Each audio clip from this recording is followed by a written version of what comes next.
Failure happens to us all, but it's how champions evolve. The only thing that matters from a loss is if you get back up when you fall. You gotta get up. Failure happens to us all, but this is how champions evolve. The only thing that matters from a loss is when you get back up when you fall. You better get up. You gotta get up. You gotta get up. I need you to get up. Get up. You witnessing a champ in the making, fueled by your passion for greatness. Yeah, but adversity and bad situations meet us in the middle of the paths that we taking. But it's what you do after that makes men. Will you quit or will you stand up and face it?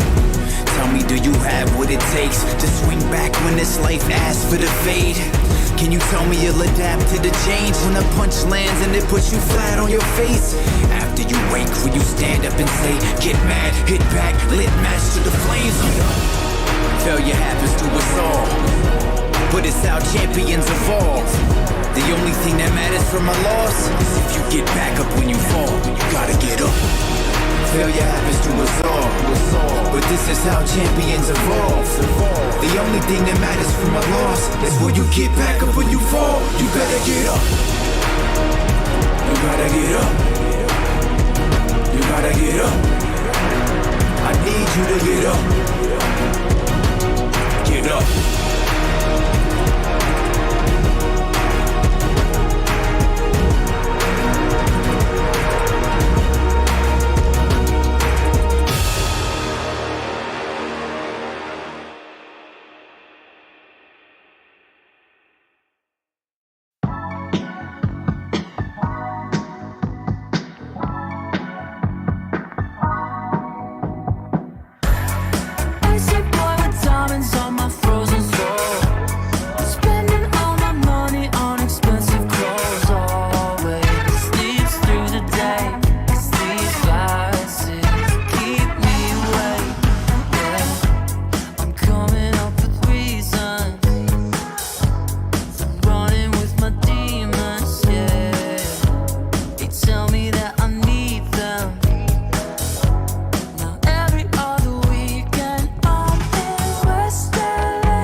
take you back. Spitting facts, you gotta live with that.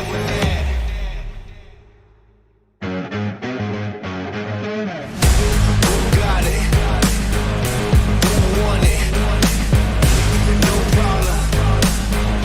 We mob it. Who got it? Who want it? No problem. We mob it. Raised in the belly of the beast. There were days where I barely had sleep, but I had to work more than competition. I can't live like the opposition. Living everything I dreamed of, doing everything you think of. The way I work, I'm on the brink of doing everything you dreamed of.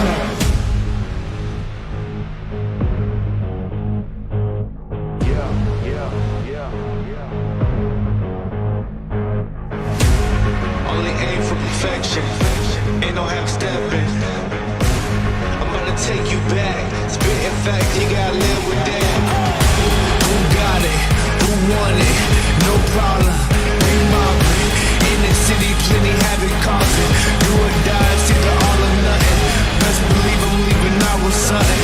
Anytime I got the crowd jumping, throwing reds, you know they fist pumping.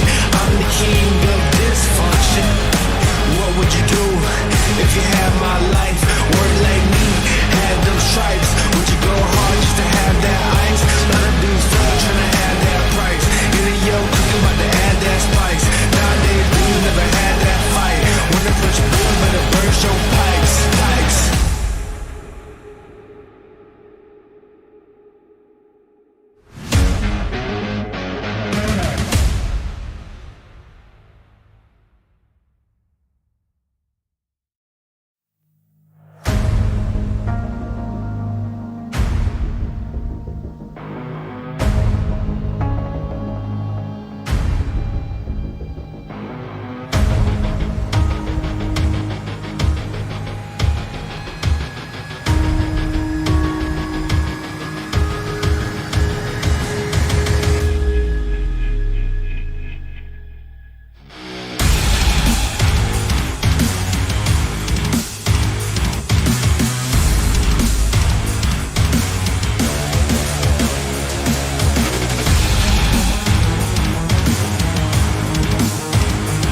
Failure happens to us all, but it's how champions evolve.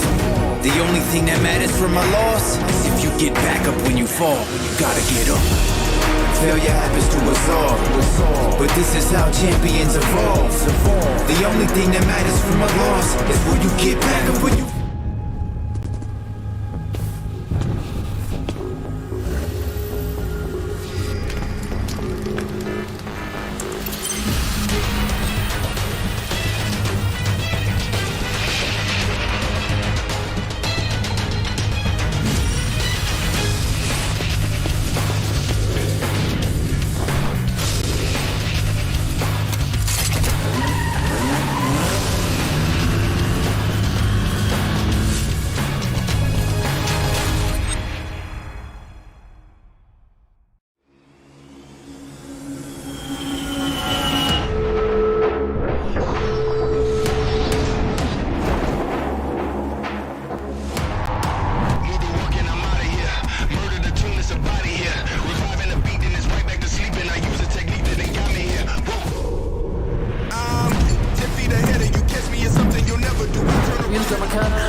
روب المخطوط العراق موجود معانا ليخلص مدفع تواجد الايسبورت مع تكسر الوضع تاع اوبا حاليا على غير الوحده بالصراط وضع هذا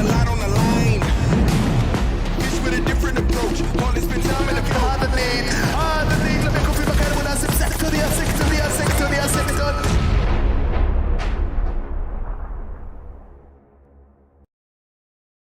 Welcome everyone here to the second Super Weekend of the PUBG Mobile Pro League Arabia full season for the 2022 year. My name is Highland Wolf and welcome if you are just joining us. Let us know, vote who you believe is your team that you want to root for on our socials below. We can use YouTube, Facebook, TikTok, all of that jazz with the hashtag PMPL Arabia, but it's not just myself as well. On the broadcast, of course, I'm joined by none other than Monica once more. Monica, it's been a short while before we've casted now. How are you doing this weekend? I am doing so wonderful. Such an honor to be here, casting with you or casting with Imperium. We've been bringing all of the hype, especially from this region, which it's not your first rodeo, but it is definitely mine. So I've been so impressed by the aggression, the skill, the gun skill, even so, from all of these teams. And we're diving into our second Super Weekend, Highland Wolf. So all the more action to come. Yeah, of course, a lot to play for. Teams making it in, teams not making it. So a lot of risk involved for this weekend of action. But if you want to also have your energy prepared and refilled, you can do so using the Monster Energy, our official energy drinks partner of the tournament. Monica, we're just going to jump, I think, straight in onto that recap quickly of those teams. Tell us, these for the viewers, what happened on that previous day. Oh man, there was what didn't happen is more the question. Highland Wolf. We saw a team that I think was just kind of flying in the mid ground for the first week, right? And I'm talking about Road to Glory. They finished 7th in last weekend Super Weekend, so we didn't really have too high of expectations for them. But oh man, the last day where we had 3 Sanhok and 2 Erangels, they won 2 of those Sanhoks, and then I believe they got a 2nd place or 3rd place finish in that last Sanhok. So when I messaged the players, right, J9 was one of them. I asked them like, "Hey, so I think we can safely say Sanhok is your map, right?" And he was like, "Yeah, we take Sanhok every single time." RTG, they did well, Monica, but they've got more to come as we check a look at the format as well, of course, of where we are in the tournament, Monica. We are currently in, of course, the second Super Weekend, where the top 16 teams this week have made it through from the league play previously. Every day, they're going to play 5 matches for the next 3 days. And, of course, all the points that they gather now will accumulate from not only last week's scores this week, but also next week, too, to see who has the top 16 scores heading into the finals next month. One thing I really like about this structure is that it gives every single team a chance, right, to go for the finals. If we had a league that was, hey, 80 matches, right, for X amount of weeks, right? If you're a team that maybe has a slow start, right, maybe they have an off bad week, there's no catching up pretty much to the very end. So in this way, you know, we kind of reset the scores for each league play that you see those weekdays, and then we had 20 teams, right, including more teams than just the normal 16, and able to see different teams from this weekend. And we've had quite a shakeup from this week, from last week, where we're seeing 3 new teams and 3 teams that were in last week's that did not actually qualify for this Super Weekend. Right, indeed, and of course, it's not just that format that really matters for these teams. It is also, of course, the schedule when these teams will be playing as well. And you are looking right now at, of course, the first week where we've played, the second week where we've also played the Monday and Tuesday. We are on a Thursday right now, and then we've also got Friday and Saturday still to come for the second Super Weekend. But, of course, it's the future that we're looking towards, and where those points matter week 3, of course, keep noting that Wednesday isn't going to have a break day, so these teams are going to be very much going to need to be energized, Monica, for, of course, those 5 days in a row. I think they're going to definitely need to pop multiple monsters on those days to get through those days right in a row, because it's something that, you know, not a lot of people think about. It's that kind of fatigue, right? You're playing this high level, constant, just as high caliber as you can. It's going to get tiring. So we're going to see those teams that a little bit more experienced, a little more veteran, and maybe more mentally strong, especially in that kind of last couple of days of that next Super Weekend. Can they go for the long haul and still compete?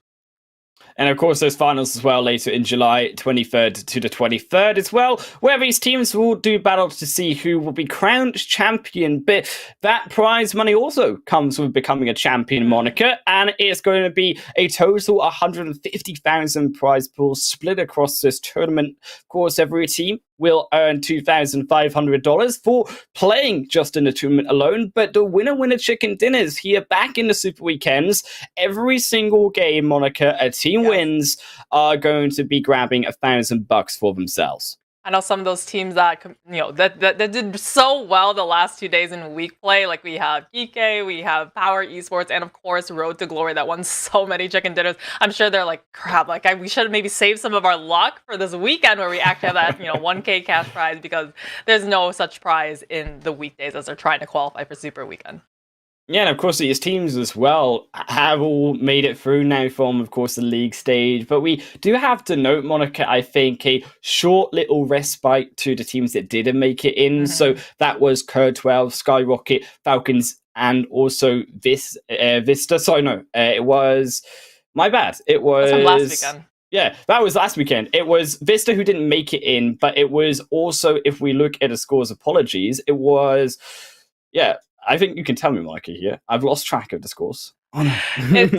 It was actually CONQUEROR, which is a huge upset because that was one of those teams that did really well that first weekend, or that first week actually of PMPL. So that was a huge upset, right? OOREDOO Thunders, which was one of those teams that really stole our hearts from the first Super Weekend. Remember, they just kept winning and winning and winning, and it was like, oh my god.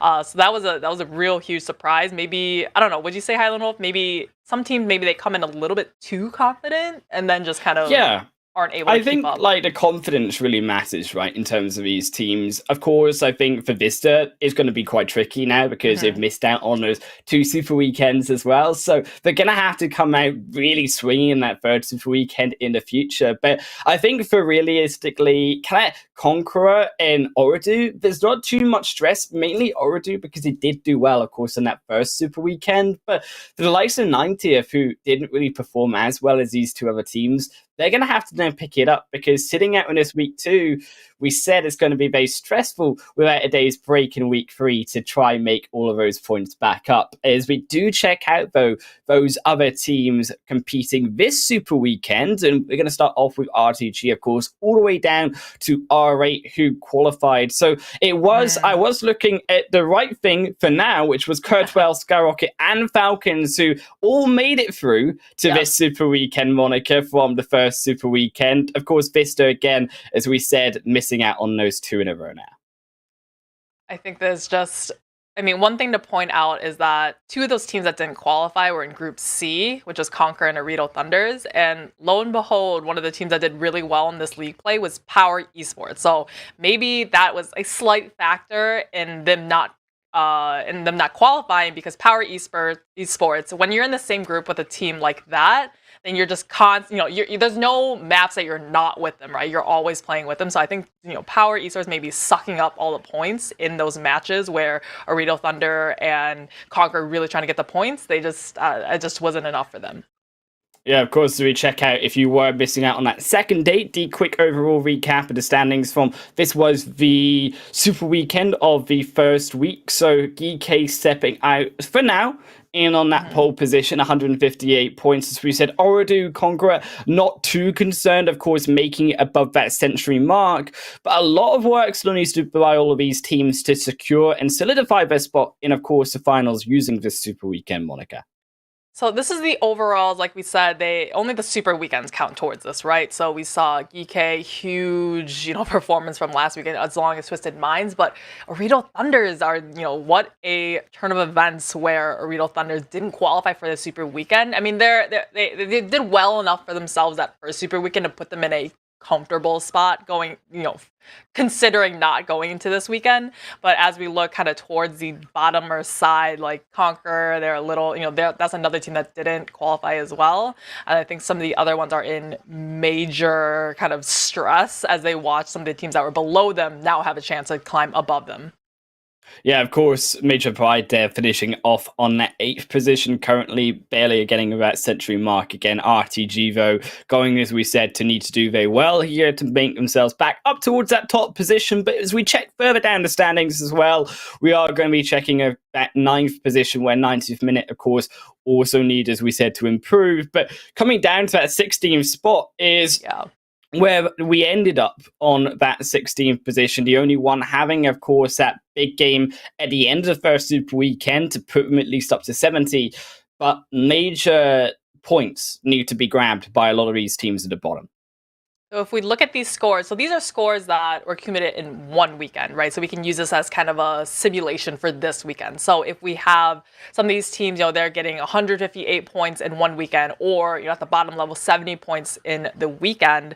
I mean, if I was a team like 90th minute, I'm doing the calculations in my head, like, okay, if everyone below me did as they did this week, maybe our next hurdle is going to be like 140 points, for example, if the only one got another 70 points. Now they're going to be above them. 90th minute, though, they still have a chance, though, if they can qualify for next week's super weekend. But Highland Wolf, I mean, NIGMA Galaxy, I've seen them play before this split. I've seen them, I've heard things about them, but I just haven't really seen all these kind of rumors. Their reputation definitely precedes them, but I haven't seen anything to kind of prove it yet.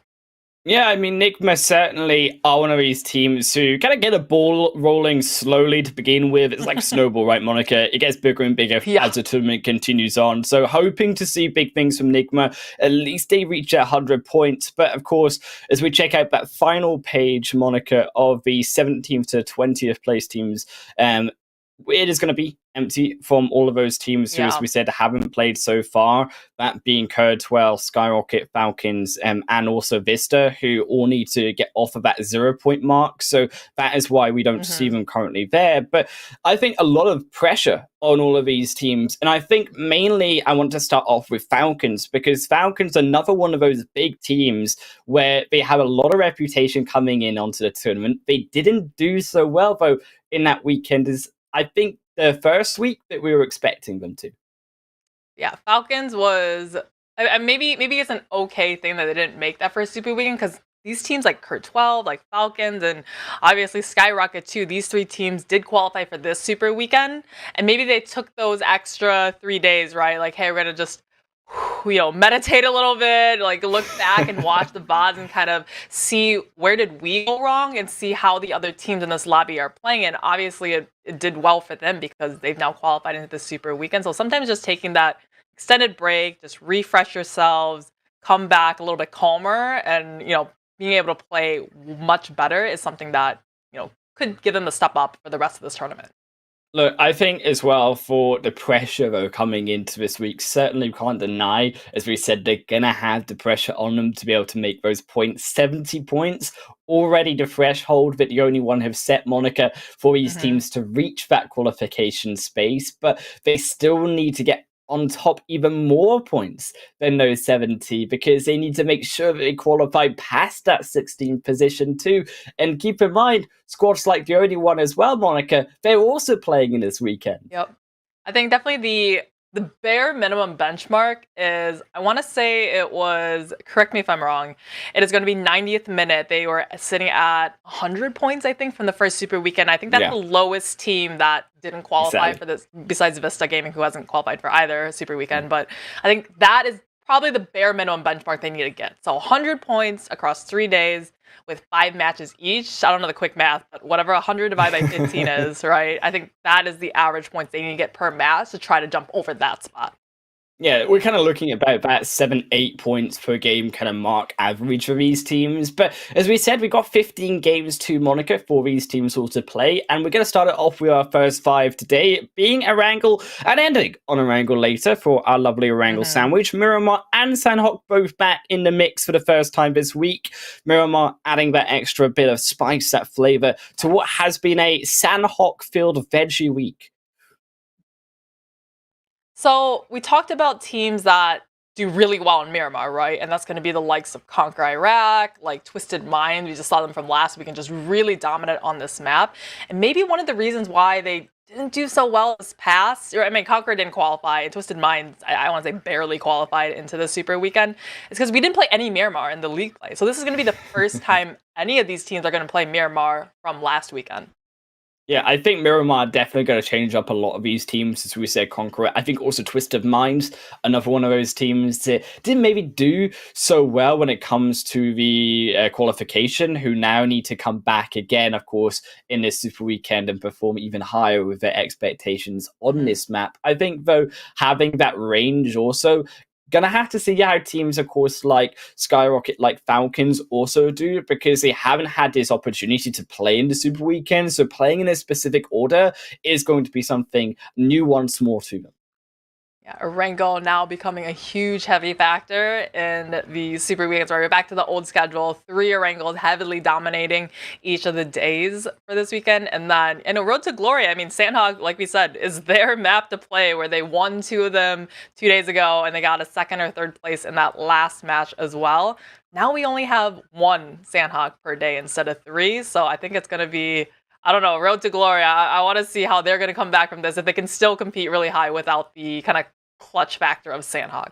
And of course, as we are heading into our first game shortly, Monica, we also have to keep in mind, though, it's not just Road to Glory going for that top spot. I think you also have to look at squads like GEEKAY and POWR, who, as we jump into that first match, also were doing very well in those league stage days. And I think for POWR, one of those, I think, underdog teams that we could argue coming into this, they were a new organization stepping up, but they've done very well for themselves alongside GEEKAY here. POWR was sitting at number 1 the entire week play from Monday, Tuesday this last week, right? And I was so impressed from them. And I actually, you know, I went and congratulated them after they qualified, you know, after the matches on Tuesday. I was like, yay, number 1. And then they're telling me, like, you mean number 2, right? And I didn't realize that in that last match, our Road to Glory had just slipped above them. So blunder on my part, but still, it was just impressive stuff coming out from POWR, and I really want to see them carry that kind of play style into the Super Weekend. And I think the Super Weekend, as we said, so crucial for these specific new dogs. Again, if you are just joining us, Kurt12, SKYROCKET, FALCONS, all stepping up with 0 points right now in the standings overall from the Super Weekend. So they all need those extra points. I think having, though, teams like Conqueror at 90th out right now, also OOREDOO, we could actually argue that South Island is another one of those locations, being with this playing path, that is now opened up to these teams. And I'm curious to see, unlike now, SKYROCKET and Pride taking up those South positions overall and giving way to, I think, new strategies. So what's new here is Pride is usually a team that goes up into the, I want to say North Georgia Pole-ish, kind of up in that area. Is it them, or was it somewhere else in that kind of? No, sorry, it was South Georgia Pole. South Georgia Pole, great. That's where Pride goes. But yeah, so they're able to identify here, like, hey, Novo, you know, probably hasn't really had anyone go there in the last couple of games. Identify, like, hey, we can't get all the way up to South Georgia Pole. So we're going to come all the way down to Novo. And then also kind of on that same island, you mentioned SKYROCKET. They are able to identify OOREDOO Thunders. They're not in the super weekend. So they're just going to take up this open spot, really nice spot. And especially seeing this kind of circle, they set themselves up so well. And I think as well, this zone, we got to mention it, Monica, is all the way on the south side as well. It's an absolute brutal zone for these teams beginning this first super weekend. It is going to favor, I think, a lot of these teams overall because they are based on that playing path very close to the zone. To begin with, teams already, of course, have made that journey like SKYROCKET Major all the way down to that South Island already. But that Eastern Bridge going to be a very interesting point of contention for these teams. We just saw Cheetos. We saw Mad LOL. The team did tell me they give them nicknames for some of these players. Here's some Mad LOL. They call him the team speaker, which I think it's funny because just coming from knowing managing teams and stuff, some of these players they can be not the most extroverted of people.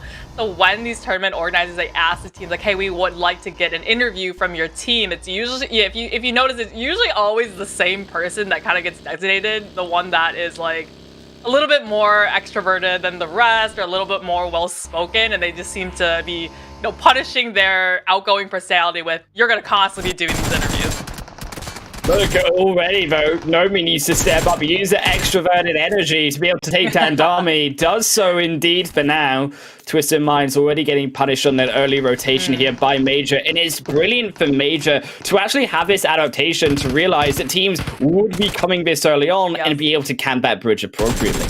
Pride, this is not where they really know the area, right? They land on the opposite side of the map. They just landed in Noble Crates, like you said, saw the circle and quickly came to go for the bridge camp, knowing these teams are going to send it across, especially for a team like Twisted Minds, who did end up in the very, very top from last week's Super Weekend, as we do see SKYROCKET and POWR. They're going to have their little skirmish also on that military base side. Twisted Mind slower now on the approach as Pride begin to spread out. Of course, keep in mind that Western Bridge 2, Monica, is also another point of contention. You see teams as well in that kill feed going to be likely taking themselves down. I actually think that it's a brilliant, interesting rotation through from some of these other teams who are going to focus like Triple on that Western Bridge as well. What was the thought process in that they knew they were being camped here by the likes of Pride, but they still sent one in the car out wide and gets, knocked and flushed immediately in the middle of the bridge. So Pride, I mean, they can do the math in their head, right? They're known two, get another knock onto one, and right now, Highland Wolf, it's only Ragnarok left alive on the bridge. It's a disaster for Twisted Minds in this first game, and it might just look like Big O's will be taken out. Ragnarok is far away from the bridge overall, so should be able to re-divert themselves back to that main point of Erangel, but it's a horrible series of disasters right now for Twisted Minds. Again, we've got to mention the Triple also making their power through. There is a third team, I believe, for Monica, and you see this fighting begin to come out. It's POWR. They're also falling to the hands of SKYROCKET on that Western Bridge too.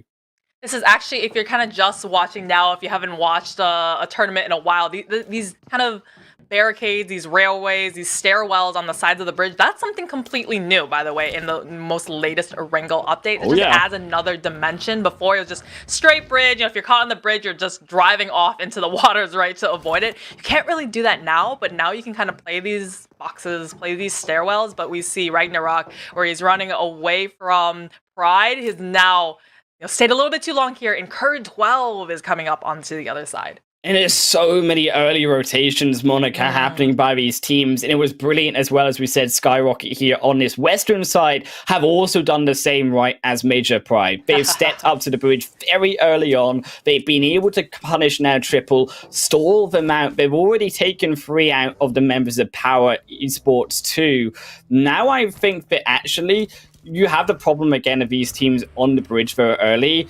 Are they going to get camped by more of these teams later rotating in if they can't get past squads like Major or SKYROCKET now? Bridge sandwich here as Triple Esports sends one right into the midst of SKYROCKET, and that was just an unfortunate crash and a burn.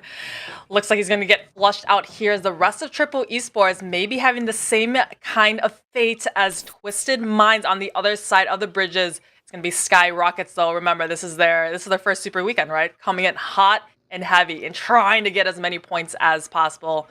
as now it's kind of a little bit of a stalemate situation. We can see in the miniature map, SKYROCKET sending one out wide. It's going to be Salam to get that little off angle onto Triple Esports. And Triple, you can see them being punished by the underside there of SKYROCKET, the far angle. But as we check out, of course, where POWR went wrong, it was that extra knock into, I believe, that nade as well. Yes, Bankit getting knocked, and that's when the disaster really struck. Salam not being returned, and it was just from there, the entire POWR having to run away, but getting called out by Salam as well on that replay. Alahahe falling as well. An absolute cataclysmic series of errors. See Triple Esports clever. I think these teams they're well aware of the kind of angles that are incorporated now with this new bridge update. SKYROCKET, they've done well for themselves now. You can see 4 points that they've able to garner so far. So they must have been, found themselves in a fight with more than just Triple Esports, right? As they have them really just pinned. I mean, this is they're all stacked here, right? There's no off angles with Triple Esports to provide themselves a little bit of cover, a little bit of advantage. They're all just kind of at the mercy of SKYROCKET as they're coming even closer. It's a little bit of damage, Highland Wolf, but not quite enough for a knock. Oh, the cheeky shot. So getting clever easy through that undertow of the staircase. Won't be able to find it for now, but you can see the damage tick did reveal their position. So Molly will also be sent through to bail out the potential engagement of Triple. You've got to also check out, I think, some of these other teams who didn't go for the bridges. In squads like R82 Monaco, going back all the way up to the side of Georgia Pole, you've also got teams up like YALLA to Severny. Going to be a mega rotation that these squads have to do now to get all the way back down again. Mega rotation, R8. I wouldn't be surprised if they, get in a boat and try to come in on that southern side, but Highland Wolf, we're coming into the blue zone. This is, I want to say, the second, third phase now. It's going to start to hurt quite a bit. And oh my days, indeed. I mean, we haven't seen that many military-based islands so far this entire tournament, and we are getting one of the most extreme military zones that I have seen so far.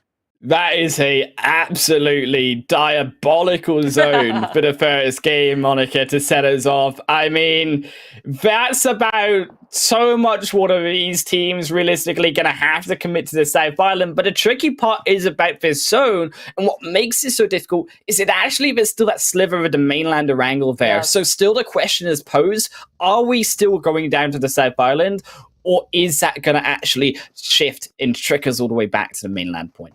A sliver of the main island in a mega section of the river. There's probably maybe only 50% playable land in here. So some of these teams, especially the ones that aren't on the military base island yet, are going to send it into the water like the only one is doing now. This is one of those teams that ended up, I think, kind of right at the bottom. Yeah, the very bottom, 70 points found in the last Super Weekend. So they're going to be needing to get across and hope that nobody is camping them on the opposite bridge as YALLA coming in now, and I mean, they're still trying to find a foothold somewhere to call home.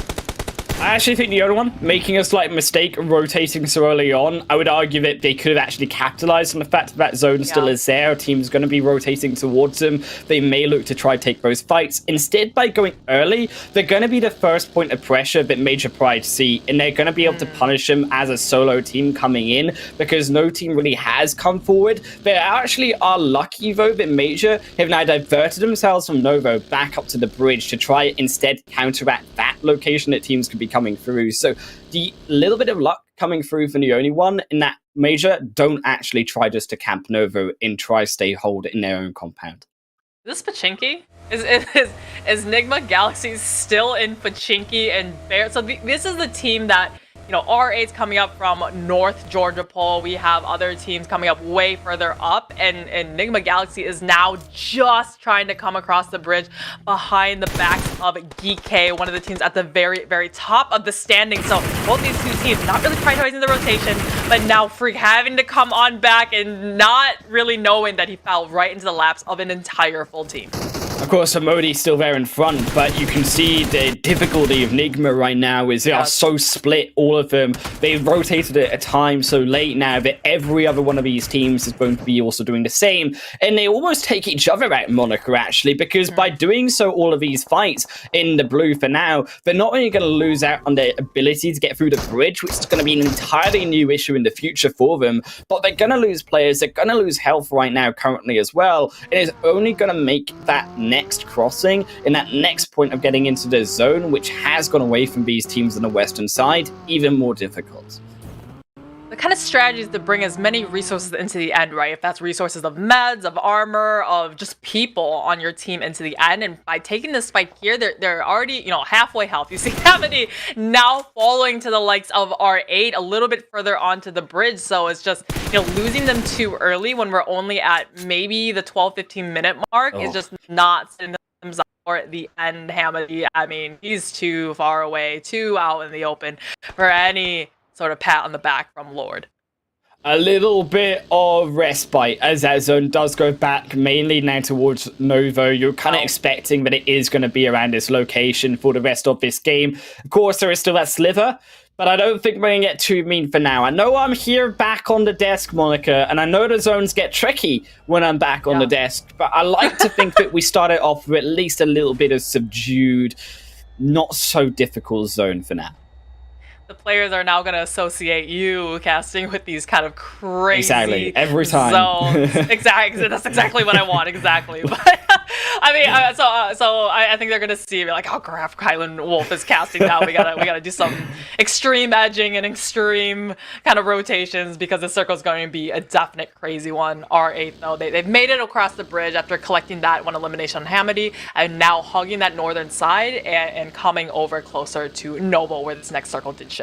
And I like that Major Pride as well, stepping back, of course, into Novo, so they are going to catch that slower rotation of the only one. They have also the only one just beached now onto Novo, so they are going to have that ability to get inside of the city because Major Pride did rotate away. Also in that elimination feed, YALLA and NASR also fighting outside of that kind of zone as well. And I think now these teams realizing that the Western Bridge was going to also be a threat. A lot of them have rotated to that eastern side. Of course, the zone shifting there as well. But I think that actually teams who are still focusing on that western bridge side, like GEEKAY, actually have a better time rotating. Yes, we're going to tank the zone for more, but look at the players on that eastern side and the cluster that they are all in. What just happened? I see Ali21 had YALLA right where he wanted them, raining down the pain on 3 of them, but it was just one headshot back with an M16, perfectly executed shot and put him down on his knees, so kind of saved his team to rotate in. NIGMA Galaxy not finding any success on that western bridge have now come over onto the Milta farm side and trying their luck over here, but there are so many more teams on this side as well.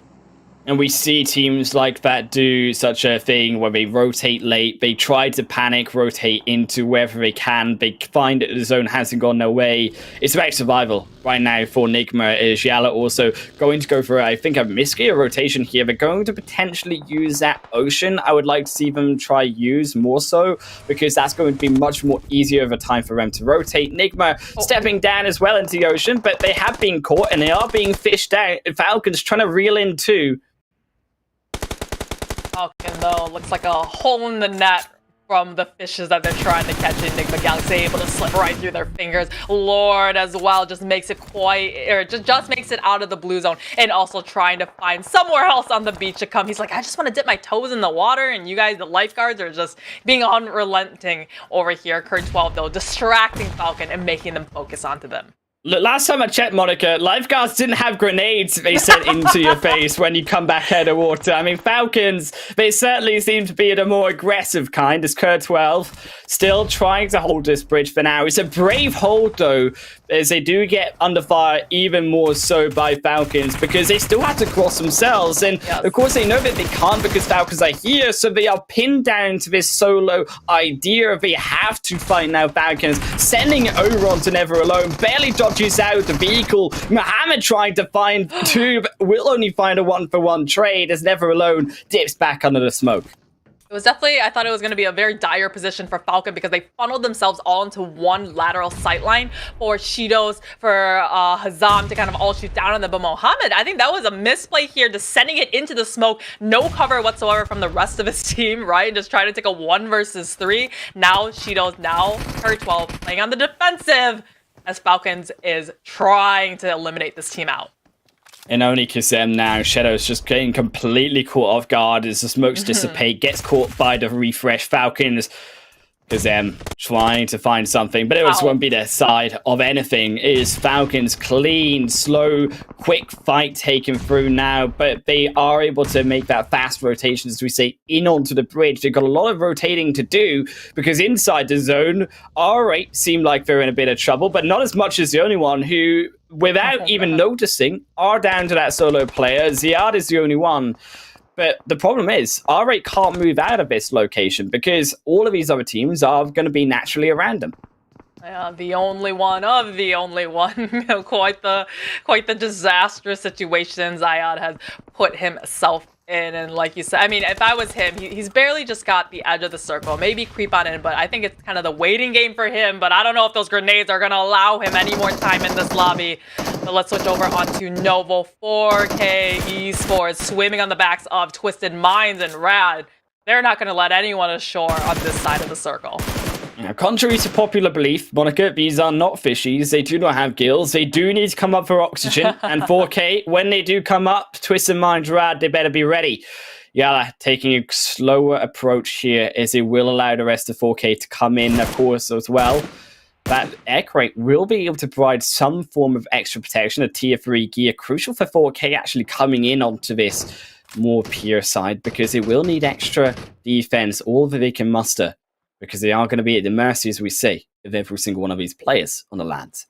I mean, this is kind of easy pickings for any team that gets up, and Ragnarok just making it up. If you're in the water, you're, like you said, you need to come up to breathe at some point, right? You can't just submerge for the entirety of the map, but you can't shoot back, you can't heal on over. And we have about, if we're looking at the teams on this map right now, Highland Wolf, we have about like a fourth of the teams out in the water, not contributing anything to the fights going on here.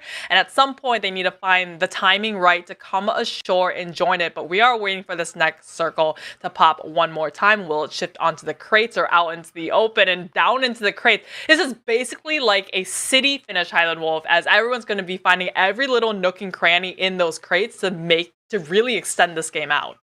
And I think that Mountainside and Major Pride have got themselves so big of a position. Yeah. I mean, yes, it's on the edge of zone. I think Major, they may hold this location for now. That other edge of the mountaintop, you could see SKYROCKET, you could see R8 maybe making a longer rotation down towards that more south side of the mountain.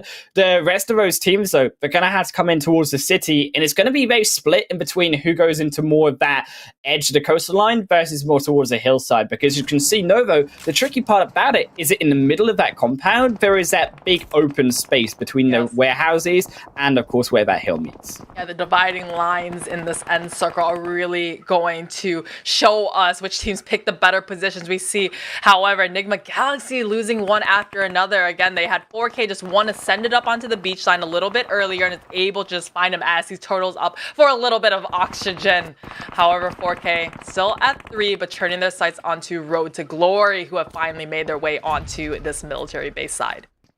Beginning to rotate, of course, through that hillside. RTG, I don't think they're going to go for a fast rotation. It's more about trying to allow the rest of the pressure of these other teams to come out on top first for now. It's 4K. I don't think they spotted, actually, this player of NIGMA behind them. But you can see 4K at least. I think this will be one of them going down. Anaconda will be the unlucky one, as Ragnarok found him out in one shot, one elimination through from them. As 4K now beginning to continue their process across into the zone, but still NIGMA are behind him, and Lord, I don't think has been spotted. Darwee, Golden, they better be ready, because behind them lies a nasty surprise. Yeah, I think NIGMA Galaxy, the last player, may want to encroach a little bit closer once he has a secured standing within the circle before he makes his presence known. NASR, we do find them falling out, as Lord, he does find the one just hanging a little bit, waiting in the water a little bit too long and getting pruned on up. So he does go for the flush, as well as YALLA picking up their piece of the cake too. I think 4K all of a sudden, one left alive. And it's a disaster for 4K. We said they need to check behind them, but as Lord makes their presence known, will also fall down. 12 eliminations right now for SKYROCKET. It's a dream game for the first match of their Super Weekend run, and they needed this boost, Monica, but they've still got a lot of work to do. Falcons have also made that quick rotation round right to the opposite end of Novo, now contesting Rod, but you can see Rod has such an elevated point of view on this fight. and they need to remove Desha. They do so. That's crucial to remove the height advantage that Ra did have in this fight. Yeah, definitely really important play there. But Falcons, I mean, we just saw the circle shift, and I was really concerned for it because they kind of funneled themselves into this watchtower, and there's not really a way like that Rad has. They can just go through the crates to get in this next circle. Falcons doesn't have to run out into the open and really aggress onto this fight as a two-man onto Rad. So it's just, I mean, not a great position for them now, especially with the circle shifting across Novo crates from them. And they send another player up. They get a revive as well off Kaito, would not even stop because a nade there bring Yusuf down low. Had to go back to that 75% HP mark. The smokes as well dissipated through from Falcons, so their engagement window has now gone, and they're back to square one in this fight. But it only gets worse because the zone has gone away from them now, and it's Rad all with the control. But a quick punish through onto Kaito. Can they find Desha as well? No, gets behind the crate line. For now, we'll keep themselves alive, but Rad seemed like they had control in this fight. But Falcons very quick to punish here. They cannot find Desha. Gets again back under the next crates. Is never alone. Needs to get on the move though, because that blue is behind them. The silver lining in this situation for Falcon is that Rad has now focused on getting into the crate. So maybe their opportunity, yes, to run out into the open now and try to come in. But Yusuf put down to his knees. There's no mercy for them as GEEKAY has spotted them out. One Falcon left alive to try to soar into this final stages as these teams, I mean, we got 7 teams left in this tiny circle as SKYROCKETs. Now only 2 up. They had to cross the roadside and have been met unwelcomingly by R8 and Triple Esports. All together, and I think the one location that none of the triple members can really reach with that molly, with the nades, of course, the opposite end of the building, trying to avoid out of utility for now. SKYROCKET is sending some back of their own as R8 as well dip in between the 2 separate buildings on the side to avoid that contact. All of these teams crunched in onto each other, but none of them can really move right now. SKYROCKET, though, as you can see, the moment they step outside of that building, try to make those rotations, Triple quick to punish them, and I think that could be a disastrous move from them. Is 2 now down. The zone is also about to shift too, and SKYROCKET, they need to make this time. They need to make the revives, but Salam falling is diabolical from Triple Esports to find them down to 3. SKYROCKETs and found themselves in engagement after engagement. 12 points found so far this match. And it was great that they were being able to bring 4 down the roadside into this Novo Crates area, but they're all within the same building. Too many people living in this one house, and it was just kind of easy damage to be dealt. Just one nade through the window side that we saw Triple Esports come out of GEEKAY. They're also trying to come in, but you called it, Highland Wolf, that kind of open road. Can you call it a road? Open space between these 2 halves of Novo Crates as the circle actually shifts up into the buildings this time around. So everyone who was in the crates, they're going to have to scramble across that huge dividing line. It's such a difficult thing for, I think, both YALLA, for both Rad to do. Both of them, I think, will succumb to this next shift if they cannot find a quick move in. Rad trying to punish out YALLA, the only team here, but they lose 2 in the process. YALLA were completely ready for it. What? They will lose 1, almost lose 2 back in return. Is they'll have tried to do some funny business, but Saif gets back indoors and will eliminate Rad live from the other side. GEEKAY in the middle also need to make that move through too. Is R8, Triple, SKYROCKET all continuing to keep their own positions. Happy with this phase 7, where is it gone? But the utility, they are sending it in. But my only other concern here, Monica, is that this utility has been being thrown for the last 2-3 minutes. When is it going to run out? It's going to run out pretty soon. We have GEEKAY running for that last-ditch crate, which is great to replenish their items, right, at this last part of, you know, fresh level 3, fresh level medkit and everything. But, I mean, all eyes are on here. It's kind of a target, a beacon that I am right here. I can't believe he got it. I know, but, I mean, GEEKAY, I mean, he's just able to narrowly escape it. I mean, that was a bravery moment of the entire game, if I could point out a single moment. To go in onto the crate in the middle of the open, you know players are watching it, and still get out with your life as well. Going to be taken out for YALLA.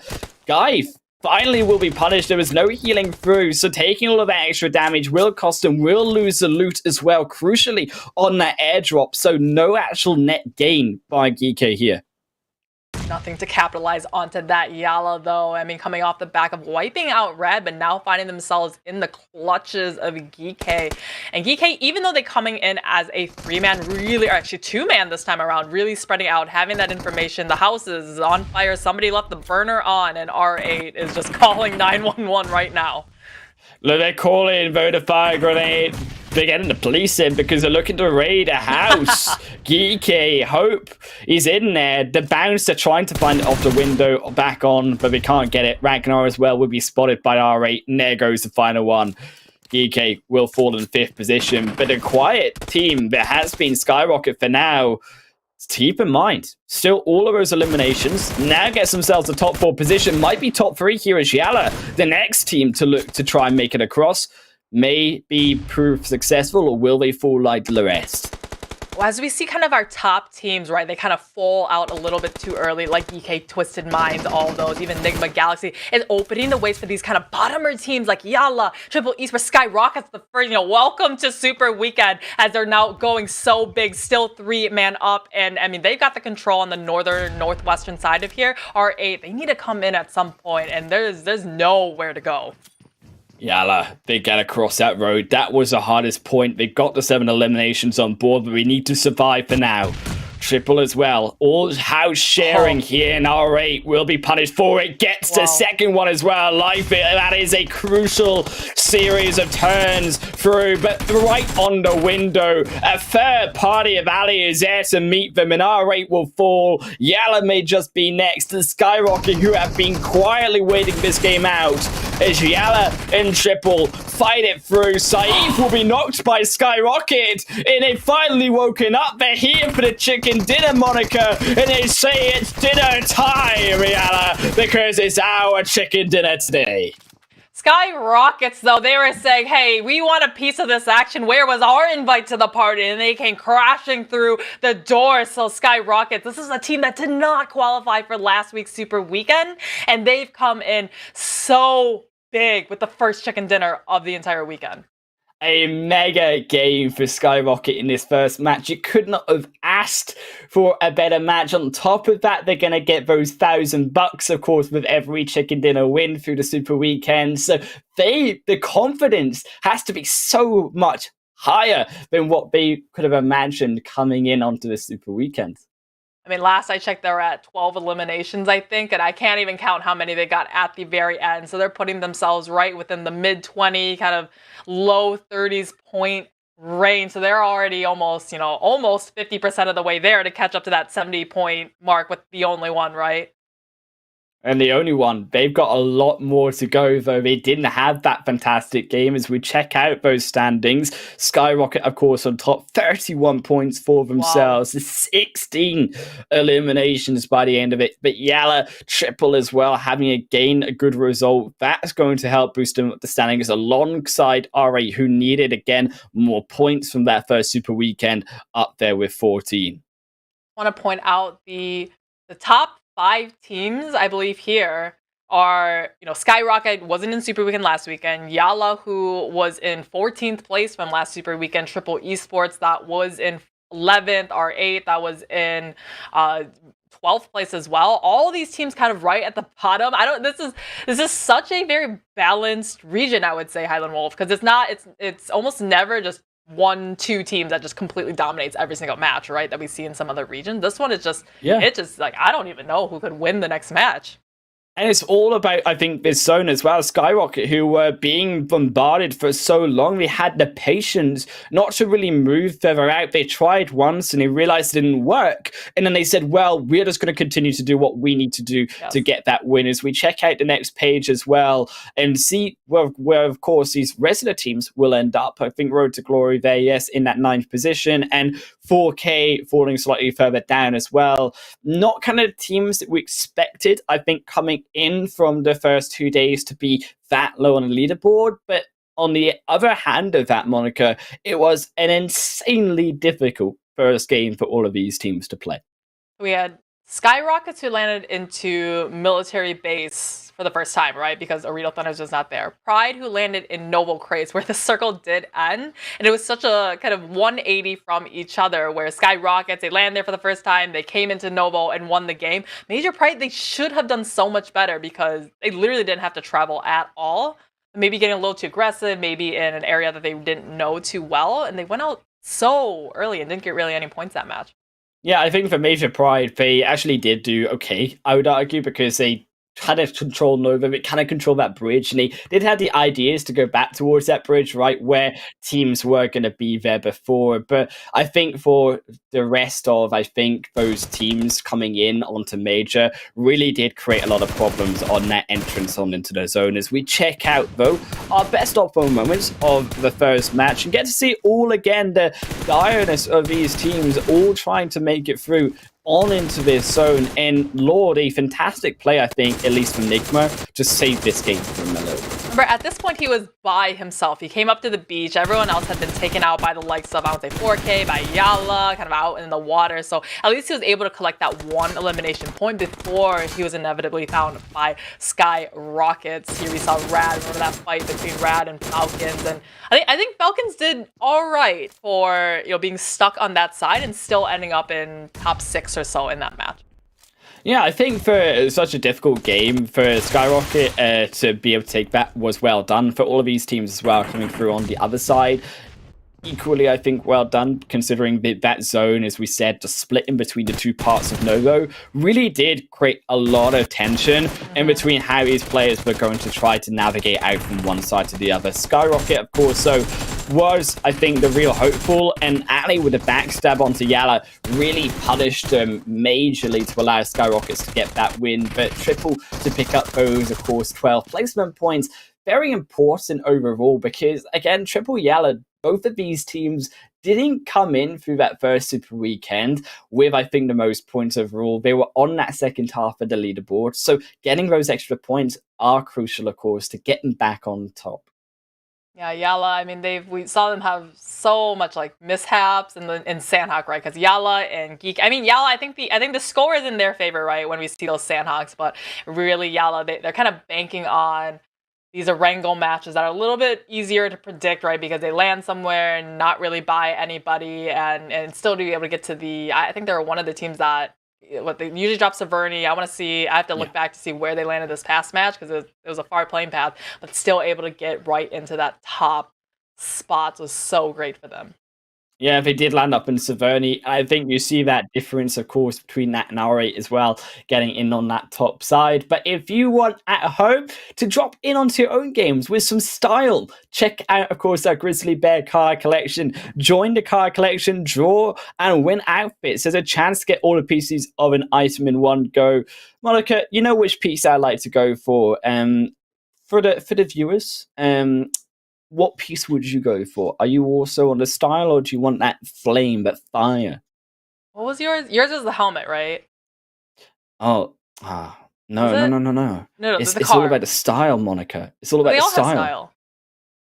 Well, but okay, not as good as the bear outfit, though. Not as good as the bear outfit, right? Like that's pretty swag, Monica. I'm not gonna lie. Like, you wanna hear? We were showing this last time around with Imperium, and I said something like, it'd be really funny if you came in like in real life with a bear. Like I was like bear outfit. That's what I meant, like a bear outfit. I said in real life bear outfit. If Imperium came in, and then he heard it as, are you saying I should come in here with a literal live bear on the path? Like, yes, let's do that instead. Like that would be very entertaining for all of us. Might break a few of the protocols of broadcast, but I would also just say that if I had like a bear onesie, maybe I should order one, but like come in here with like the Grizzly Bear card collection completely ready for it. As we do, I think, have a Miramar game, as we said, coming up shortly, Monica. But I want to draw back to that first game, of course. All of those teams did have, as we say, a difficult game. But I think actually the preparation of these teams needs to be noticed, I think, from that first match, where a lot of these teams still focused on that main kind of middle point of the zone, you could argue.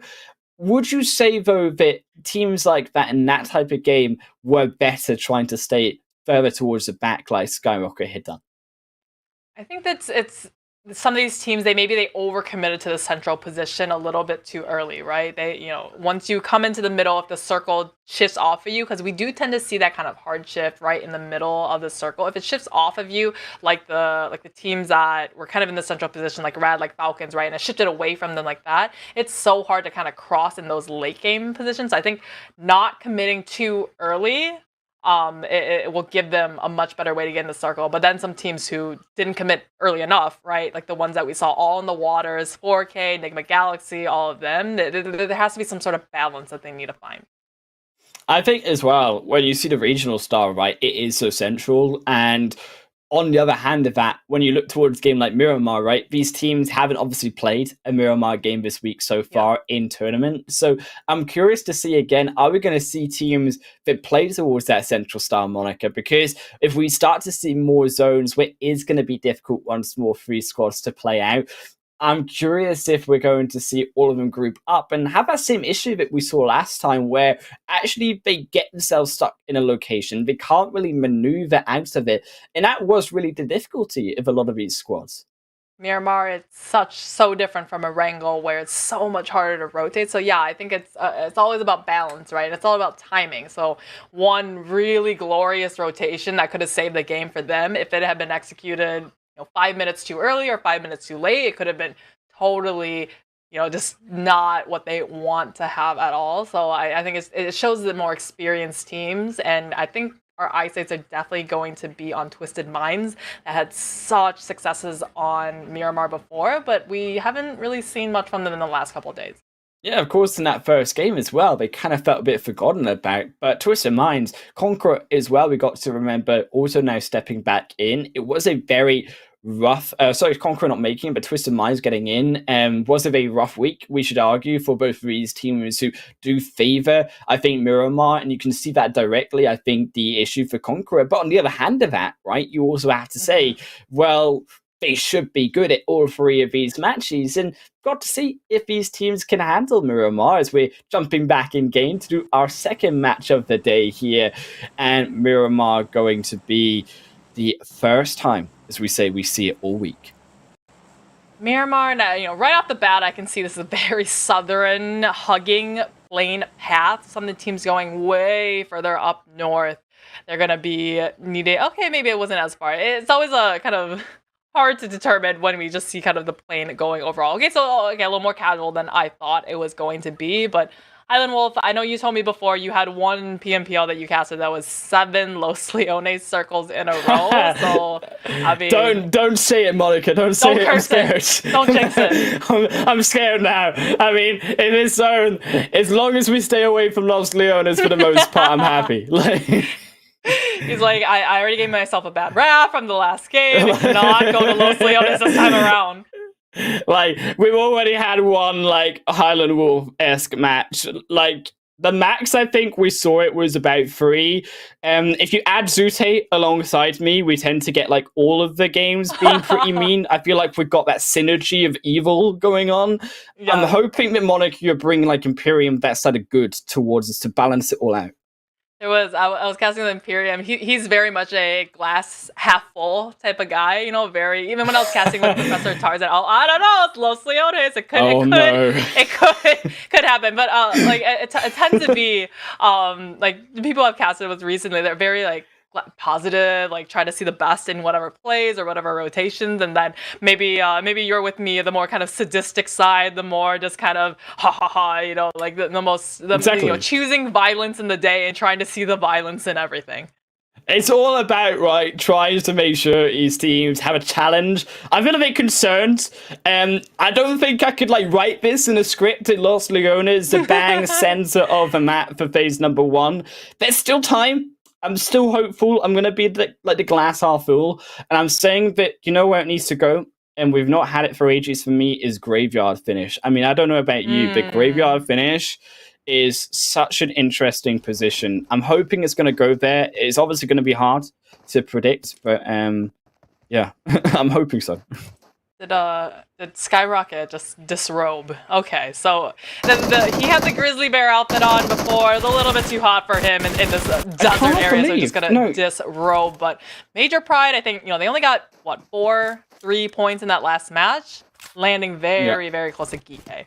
Okay, I'm not biased, but I feel like SKYROCKET, they have to be punished for this now, because how dare they remove the grizzly bear outfit? I know, right?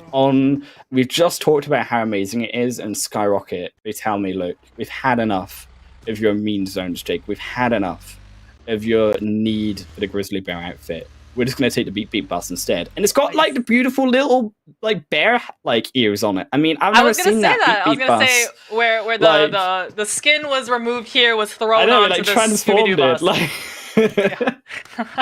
But no, but that is not the true skins and everything for the grizzly bear in game. Don't get us wrong. But here we go, Twisted Minds. You know something funny that I found out while speaking to some of the members of Twisted Mind is so you know the twins, right? Vigors and Dami. Yes, I do. Yeah. They said that in game their voices are exactly the same, so they'll be in a fight, rotating or whatever, and one of them will give a call, and the teammates have to be, was that Dami or was that Vigors? Like who gave that call out? I'm trying to get where this information came from. Yeah, and then you see teammates. We've got to fix this. If I need one of you in, then only one of you can be alive, and then we know which one's playing now. I'm gonna self-sabotage grenade one of my teammates. Just for the clarity. One thing their organization actually had them do was get different haircuts in real life, so when they took photos, they could tell the difference. So if you look at their photos, they're slightly different. We didn't copy paste it. They are different people. They are actually the same people, but I mean, it's cool though that being. It's always interesting knowing who is related to who's twins, because it seems to be every single region. I mean, I've known for a while that there's always seemed to be one pair of twins somewhere within the rosters, right? And it's interesting to see kind of twin telepathy, their synergy, and how they may elevate the game because they grew up together. Yeah, I feel like that's honestly the strat, man. You just get the twins on board, and they've just got so much synergy already. I mean, also could work out the other way, right? Maybe they don't get on, so maybe then they start having different ideas as well. And you're like, hello, hello? One of you going in, one of you not going in. What is not going in is going to be the only one any further in the circle, as NASR, the hyper aggression coming up on this red mountain, tossing the nades. I mean, this is kind of bad manners up here, trapping the only one up on top of this rock side. And I mean, this is so early game. He really doesn't have anything to defend himself with. And the only one, I just called out here from a position when it comes to them trying to rotate. Now, you can see the rest of the only one. They're trying to come in and support here, and it's why, of course, Alush is buying time. They're trying to step back, not trying to engage onto NASR. But NASR, I like that they're continuing this push. They're trying to make sure they quickly do this in this fight, trying to punish the only one on their locations currently. Alush has an A prep, though. It will be tricky to land onto both. They find one, though. That's beautiful stuff. Can they get the second, though, onto Miracle? Is the only one looking for the angle. Miracle straight back down for now. Yeah, Lush doing so well to buy himself some time as he's just begging for his teammates to drive just a little bit faster. Tosses another nade and gets the knock right in return. This is a two-piece Highland Wolf, and he is showing them why, even though I am the only one here, don't count me out yet. Oh man, that's where you come in with a pan and you just slap him upside the head and say, NASR, how dare you? How dare you come in 2v1? How dare you think that I'm just slim pickings as Alush? He's not done yet, and he turns his sights onto yet another member of NASR, but I think he's going to pass it to one of his teammates this time around as problems. I mean, all he's got is problems here because he gets put down onto his knees as well. NASR at least going to return for one now, but it's not long-lived, as Ali will be the next to fall. Ziad will be able to punish that one through again, and it's a disaster. Batik is already on the run. You can see them finding the extra member in NASR. They will spot where they have disappeared for now, and will be on their merry way back in towards, I believe, more of his Los Leones side. Now, for the only one, they've got a great position currently because they can look over, I think, this northern side of Los Leones, and you notice a lot of these teams actually are playing on that more outskirt kind of side, not willing to probably go onto towards the Los Leones this game, and I'm hoping it continues to stay this way, because even if we see a Los Leones zone, teams entering on this location, always particularly I think even towards the western side, where a lot of these teams will maybe make that wider rotation in, is going to be more difficult. And I think that catching yourself locked down in the city by phase 2, phase 3, something that we want to see these squads avoid. But naturally, I'm kind of apprehensive for it, because obviously the regional style, as we've seen so far, always tends to bring these teams very middle center quite early on. You don't want to overcommit, but you don't want to be so uncommitted that you're so far out. So 4K, I mean, they're close enough to Los Leones now. The only one, they scrapped up 3 limbs just now onto NASR, but did lose 1 in the process. Then Road to Glory, I mean, they had such a great league play moving up into here, but didn't have kind of, you know, a very unmemorable performance in the first match. I mean, they're going to need some points here, as they also didn't perform that well last Super Weekend. YALLA continuing to rotate their way through on this more kind of eastern side of Impala. A slower rotation for them as we check back up with the map. And a lot of these teams still to make that rotation in NIGMA, Rad, and also their SKYROCKET all coming in through the blue. POWR also making it out. But as we check out that phase 2, Monica, it's intriguing where it's going to go. I'm hoping we avoid Los Leones here. No, we're not. It's going to go again directly towards the center. So we are heading in towards the Cast a Curse. I think every time you say the word Los Leones, it just configures the circle closer and closer to the city. So you're just kind of jinxing and cursing. We need to change yourself. The name. Someone call Tencent. If you're a team like the Onier one, you're like, yes, keep saying it, you know, right in our backyard. But if you're a team like R8 that is still well up into the blue zone, they're like, please stop it. Like, we want somewhere a little bit closer to us to have a slightly easier, a little more forgiving rotation in this Miramar. NASR as well, kind of staying prone right now on the outside, not really willing to move, of course, have been reduced there, Batika, to the solo from a brilliant Season 8 by the only one. Rad still coming in as well. Heading actually in through that San Martin side. I think the Rad, don't imagine they're going to go through his Picado side. I would like to make them see a bit more of a wider rotation. Obviously, there being one squad already of R8 in the San Martin area, Rad now have to kind of rotate down that more south side in towards that western entrance. And this is where it does get a lot trickier for these teams with Los Leones now kind of the major point, and western side also being another major part of that zone, because it is going to be more open. You're naturally coming uphill from outside the city, and a lot of these teams will be positioned later on in these locations, warehouses and whatnot, where they are going to be able to find these extra angles, and especially in the city as well. You cannot forget the entrance on the western side always has those 4 and those 5 stacks, which teams can also take advantage of to again have that height advantage, information, and pin down players below them. So many different layers involved with Miramar, and these teams really need to identify. Like, for example, right here, you sit there on a layer higher than R8 that was rotating right behind them in that, what do you call it, church area of Graveyard. And but if you continue to go here, I mean, it's just, somebody always has a higher elevation than you, unless you're sitting at the very tip of top of the mountain. There's no one just floating above you, right? But POWR, they've got a little bit of a downhill slope from 4K as Golden. I mean, clearly 4K hasn't really had that much time to loot yet, as we see a red dot on that M4 trying to take those long distance pop shots. So, I mean, 4K, they were able to make it into kind of the mid-late game in the last match, but they didn't really have that many points to show for it.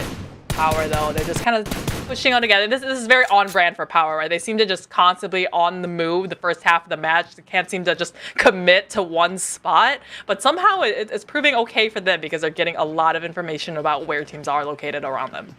And it's something actually POWR will do. 90th minute do it too, of course, them not inside of a Super Weekend, where they kind of actually split out. They try to make as much land for them and knowing information as possible in the early stage. And I'm actually a big fan of that, where they kind of circumvent the edge of the zone and they try to move around, not kind of heading into the middle, but still keeping an eye out on where the locations, the possible entrances could be. And it's something I think more teams could try to be more aware of, rather than trying in a zone like this to come into Los Leones, you see making those big bold rotations.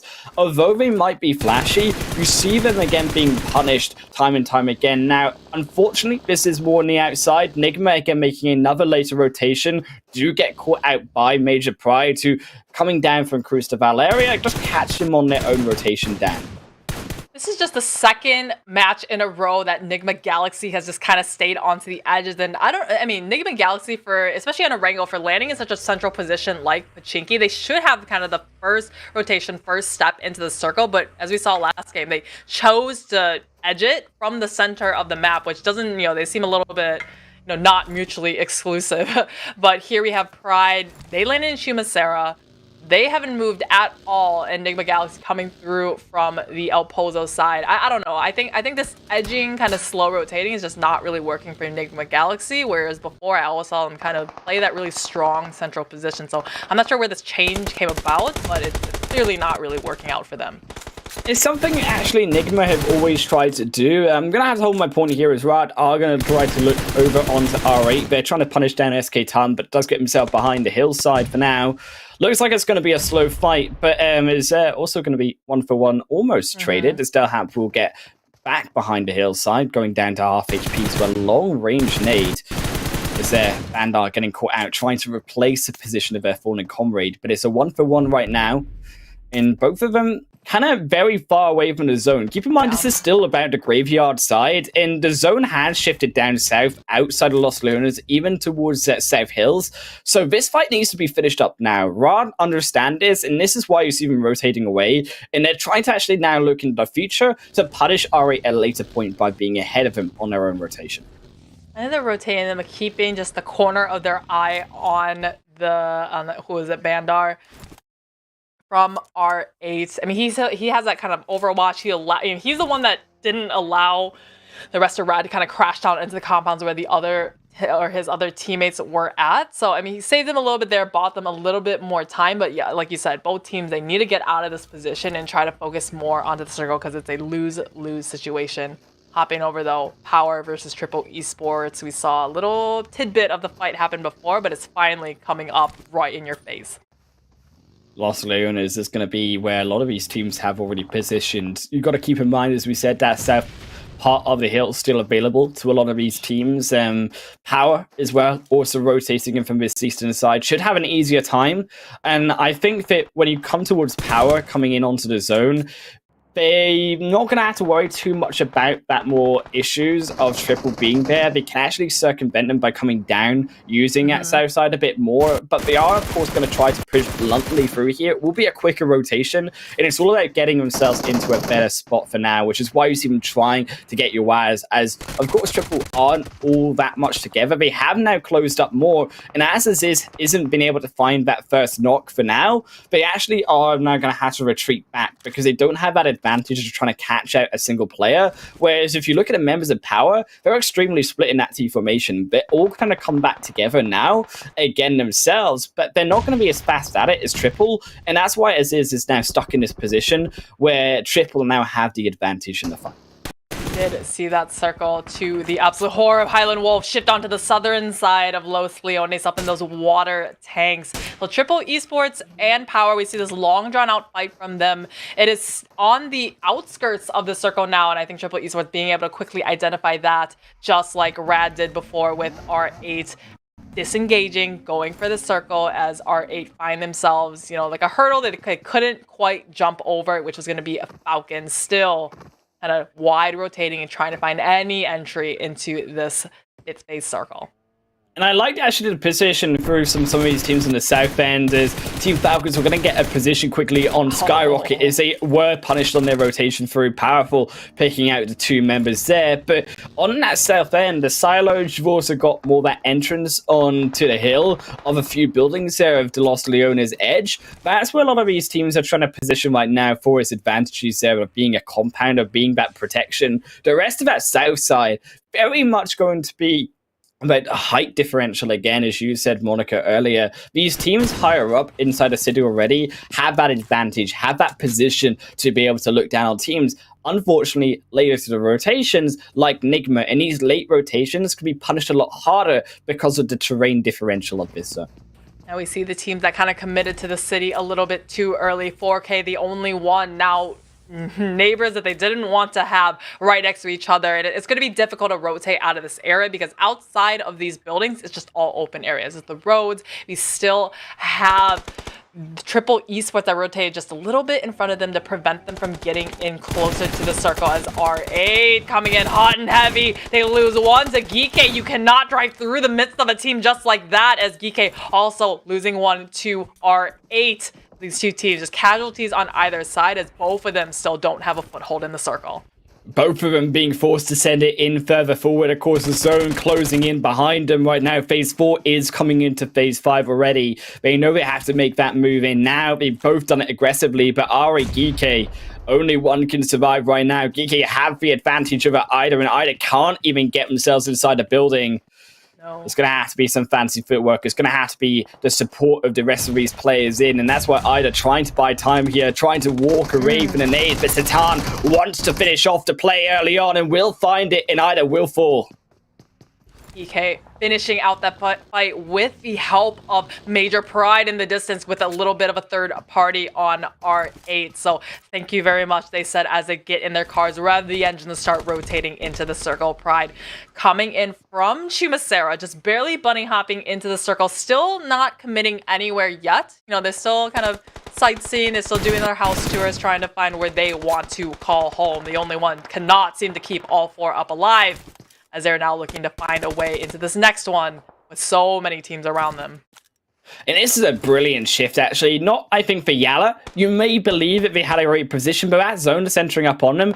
Very diabolic of a position for them now. RTG, they've got actually a great position to enter in onto this zone because they have the high ground advantage again. They can avoid a lot of these teams coming in. They have worked out the space for it. POWR as well.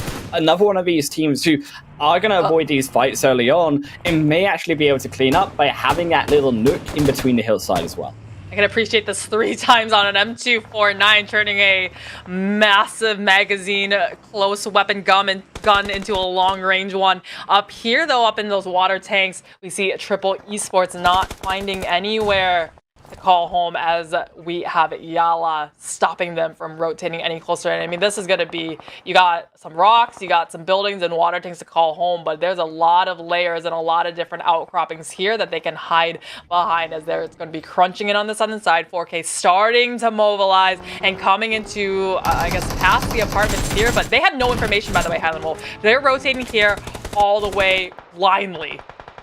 4K, they knock themselves there with the help of YALLA. Gets one down, only one sending it in behind him, and it's a big drop down. The only one gonna snipe down, though, with the Illusion member. One at least for 4K. Anaconda is being strike down next, but trying to strike back they do. On a knock with the help, will punish through. The only one for their later rotation, but YALLA, they're trying to defend their own position. Triple will fall as well, up to 3 eliminations for them for now, and it's about defense for YALLA. But on the outside here, you can see all of these players trying to find a position inside of their zone. Her 12, one of the few, unfortunately, though, outside of their own compounds, and that's what makes it difficult. They need to continue to move here with teams coming in from the north side behind them. Her 12, there's one of those teams that are finally here for the super weekend, and they weren't able to get that many points in the last one, so this is their chance now to climb on up. On the outskirts, we have, though, look at how much control POWR has over this hillside where Road to Glory, I mean, their Road to Glory has had a tree fallen right into the mist because they can't come any closer. Nabu, their new in-game leader, looking over the top, puts one down onto his knees as POWR. I mean, this is going to slow down their push, and you can see them all just receding back within the safety of the houses as they reset and reconsider this fight that they're having uphill at Road to Glory. And mine is Sanhok from Alahahe, and as is, unfortunately now, is Lord from behind seems to have caught them out. It was a beautiful position at power control over Road to Glory, but unfortunately now with that extra knock through from NIGMA from the opposite end of the map, now RTG need to use this time to move further forward. They are doing so, but J9 gets still put away as Alahahe revived, but he didn't, I think, go quick enough. Naro also trying to go in individually, two different sides. It doesn't work. Unknown at least finds one for return, but has to heal, and VanKid knows it. Is going to try slowly send it up, but now they know that there's not going to be any more coming through from Unknown, as they will use this is to punish, while the Power Kids, or VanKid should I say, potentially looks to go for a revive. I'm surprised they didn't, because it looked like they were going for it. It's as this actually picks up Kante instead, and VanKid will reposition now in the fight to try and put out a new point of pressure that Unknown doesn't have eyes on. I think Road to Glory is just Unknown couldn't hold that kind of overwatch position and sent his teammates down to their depths, running into the open. YALLA, no, they see Falcons crashing onto the sides of the water tank areas. Falcons, I mean, they have half of them needing to go for a revive, needing to get into the circle, and the other half focusing on this pesky team who's crashed up right behind them. Falcons never alone, just misses out on a knock, as now they're kind of hopping a skip, trying to get a little bit closer, but it is just so hard for them. The last member of Road to Glory does fall.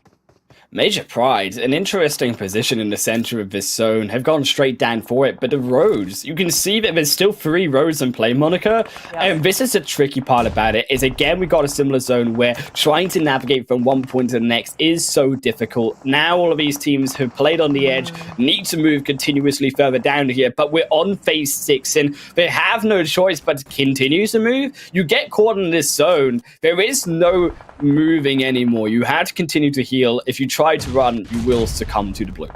This is where the keeping of the resources to the end could prove very fruitful. Pride, they're all within a little dip, all 2 of them together as Curd12. I mean, they're throwing the grenades, they're throwing everything that they've got short of a pan right into their face as Falcons pushing up and able to eliminate YALLA.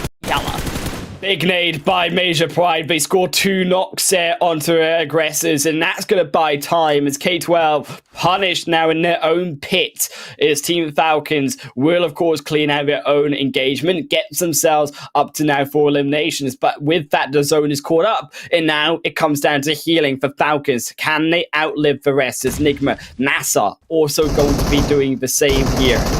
NASR stepping through. Falcons will find the next one. Yusuf barely keeping ahead of the game, but it's K12 there. I've got the resources, have got the revives back. They will find Falcons as well. Down to our final 4. NIGMA on the edge. Lord still healing. Power still on the south side as well, but there comes the extra nade through from Major Pride. On top of them, K12 score out 2. Major Pride just kind of putting all their eggs in one basket, and by basket I mean that little crater at the end of the road, and one lobbied nade does put them into the ground. Curd12 really setting themselves up so well in this match, and now you see them getting confident. They're fanning out. They're the only team with still 4 players up left, and I want to really highlight Lord for still surviving to the end here as a solo. He's just waiting here, right? He wants a fight to happen between POWR and Curd12 to hopefully be able to come in third party, something, maybe just steal some elim points if he can. So he's just going to be waiting on the edges. POWR is starting to mobilize now. They don't have the circle. They're going to be coming in hot and heavy as Curd12 watching over the look. Curd12, they've got everything in their hands to win this game. All 4 players, they will split 2 for 2 for now. Lord being caught out, will find out high the surprise there. I don't think POWR believe there could be an extra player, but best believe it's true. Kante will also fall to Lord, and Lord going to take the second position, but Curd12, they're all over them. They know it's the solo player. They know what they got to do. As M goes down, though, maybe they can find one more elimination point for Lord. Tries to revive, tries to reload here. Muhammad now moving in next. Can they find it? Yes, they do the second. It's going horribly wrong, but the back end fight saves it. It looked like Kurt 12 could have lost, but finally setting it all in together, it does work. Lord, second place, Kurt, get the $1,000. This is actually the story of redemption because the two teams that have won the first two matches of this Super Weekend were both teams that did not qualify for last week. So really coming in strong, turning the tables onto them. At the very end, you actually saw POWR, how they got in the cars and went towards Lord. I think they were able to identify like, hey, here's a solo over here. I think it'd be much easier to go take him out and guarantee us a second place instead of taking a fight against a full man team of Kurt 12. But man, maybe they should have gone the other way because Lord took the 1v2 and took them out. Look, he also took out another two almost there of K12. They were on a roll in towards the end of the game. You can only imagine if they had more players, Monica, what NIGMA maybe could have done. Of course, POWR falling into that third position, getting caught out at the end. As we check out our overall standings, we'll move them down to that fourth position. NIGMA taking up third, but Major Pride quietly but effectively 10 elimination points alongside Kurt there with 9 at the top. I like how you said quietly because I was looking at the 12 eliminations and was thinking, when did that happen? I mean, they had some fights against NIGMA Galaxy at the beginning. They took out, I want to say it was Rad along the way, and then a lot of those eliminations came at the very end. But I mean, Kurt 12, 24 points in the second match and that 1K cash prize for the Chicken Dinner in the Super Weekend. Such a great performance from them. And YALLA as well, even though they only get those 2 placement points, again, big scores when it comes to the elimination, 7 for them in total. They get themselves up to that first page with the 9 overall points. But as we said, it's about those teams that are coming now on top even more, Monica, and needing those points. They're getting them now. And NIGMA, I think, another one of those teams, surprisingly, that we could put under that category, getting, as we said, that third position. But as we, I think, check towards the second page here, I suspect, again, Monica, we are going to see potentially some of the upsets here on the other end. SKYROCKET from a fantastic 31-pointer into nil point, and then also Rad and RA again struggling here when it comes to finding those crucial points.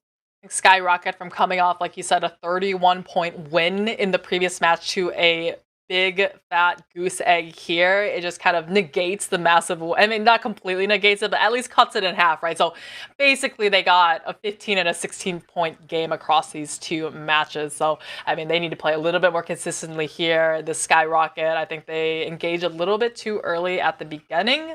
And maybe, I mean, this kind of a theme, right? The team that does really well, I think this is kind of the kind of curse, right? The team that wins a previous match tends to, I don't know, just fall completely flat in the next one. Look, I mean, it may be the curse of it. I've seen it in tournaments before, hoping that SKYROCKET can redeem themselves. That as much as they may be above that average, Monica, they still need to worry. If they lose another game out like that, they're going to start to fall behind that about average. As we said, about 8 points to keep on board. But as we check out our best offer moments of the second game, we'll be back with you after a short break for Erangel once more.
Yeah, boy. I believe I can fly.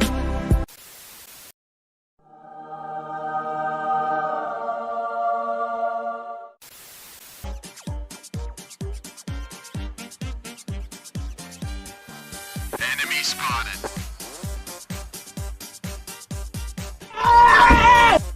No! No!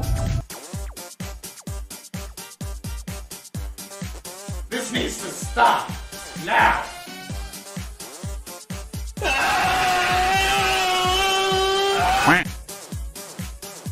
Come here!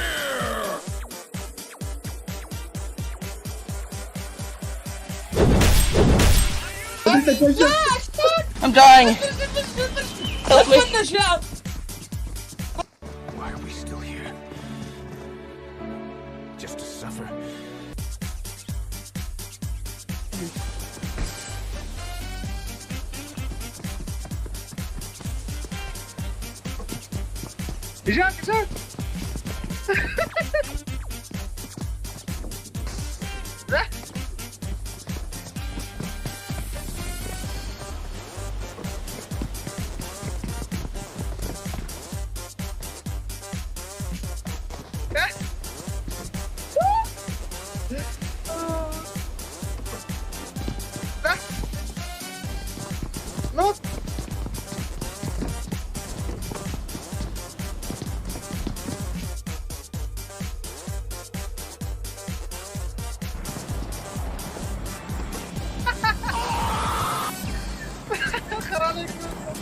هو بوت طالب بربطه ما عرف سيبه.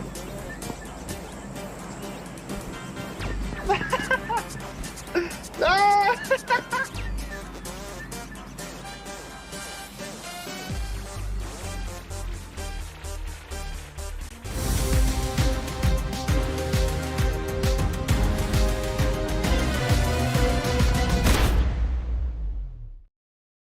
Welcome back, everyone, from our break here at a PMPL Arabia Full Split 2022 season. My name, Harlan Wolf, joined alongside Monica. We've just had our Miramar match of the day. Now we're back over to Erangel, but it was a good Miramar match overall there. Curd 12 picking up that chicken dinner.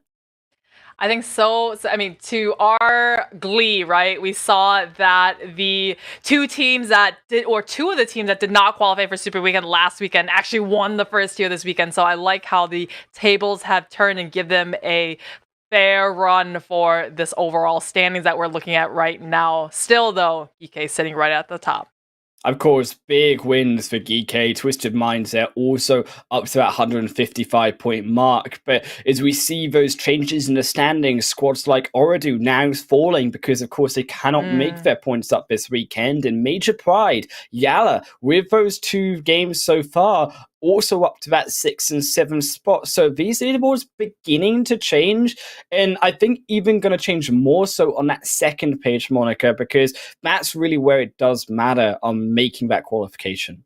Yeah, right above this one, though. Another one that had fallen was CONQUEROR Iraq, sitting at 119 points. So technically, NIGMA Galaxy is tied with CONQUEROR. I think the limb points or the placement points were the tiebreaker right there. But they are also one that is falling. And another one that is falling, again, is going to be 90th minute. Remember, they sat at 100 points from last weekend. They're not in for this weekend. So you see the teams that didn't qualify from before. I mean, I think they're still not quite within striking distance yet. They're still at that bottom kind of 4 spot. But they're getting closer and closer. And remember, the only one we had said, they started today with 70 points. They're kind of that benchmark last place. They've only gotten 7 points across 2 matches. Yeah, and of course, as you can see, those next moments of those teams also trying to make those 100 points. But if you want to make those chicken dinners yourself, well, it's down below the Oppo Reno 7 with the upgrade performance and upgraded fun. Celebrate your winning spirit with the brand new Oppo Reno 7 Pro 5G, the designated smartphones for PUBG Mobile, Middle East and Africa Esports 2022. But you need drinks to go with that phone as well, Monica. And well, what better choice than Monster Energy, our official energy drinks partner for the PMPL Arabia. Monica, we are shortly in, though, to our third game. We're going to jump straight on in to that playing path. What are we expecting out of this third match?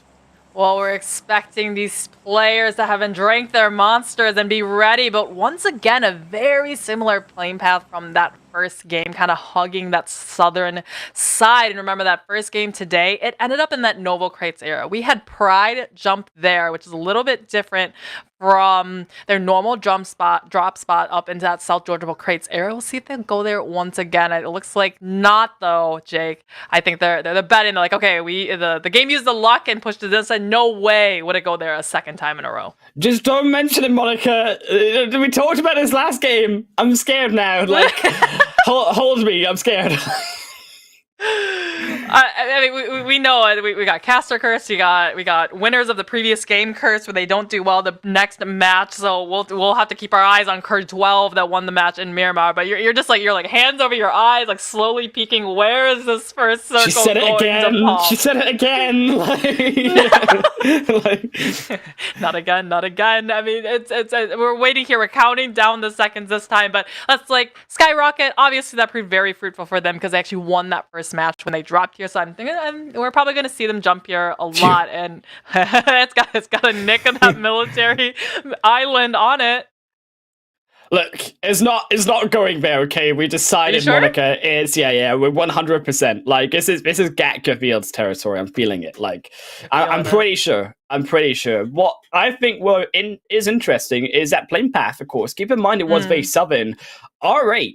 They've actually decided, because 90th Minute aren't playing in this weekend, to go down here towards that very south side of Primorsk. Now, I think that is a very idealist kind of move from them. Obviously, Georgia Pole, again, kind of not available as much for them, so taking up advantage of other teams not being here. However, it is going to be trickier to rotate out because, again, you see RTG taking that quarry side, also going off the same strategy, and Triple making that big move, that big split, though I'm kind of worried for them because you can see there are a lot more teams here than before.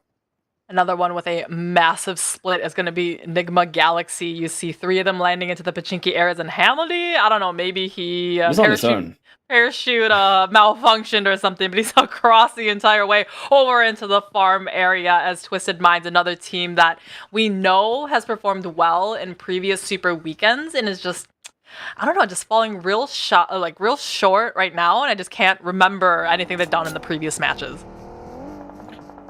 Still, Rod's continuing here to potentially get themselves caught out on a 1 of 4K. Anaconda also going to be another one of those players split out and will be punished for it.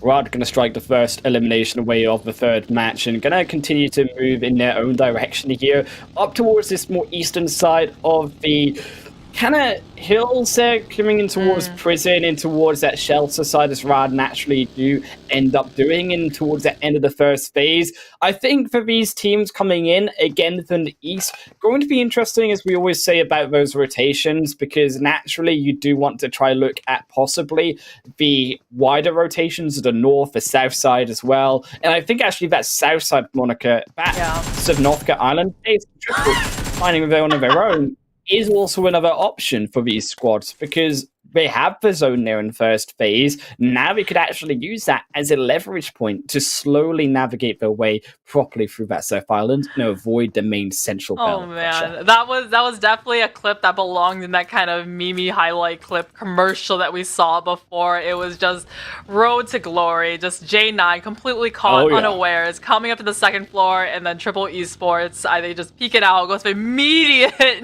knock and flush. I think it's just kind of a what just happened? Like, where did you come from? Rage quit kind of situation, because anybody would be mad if that happened to them.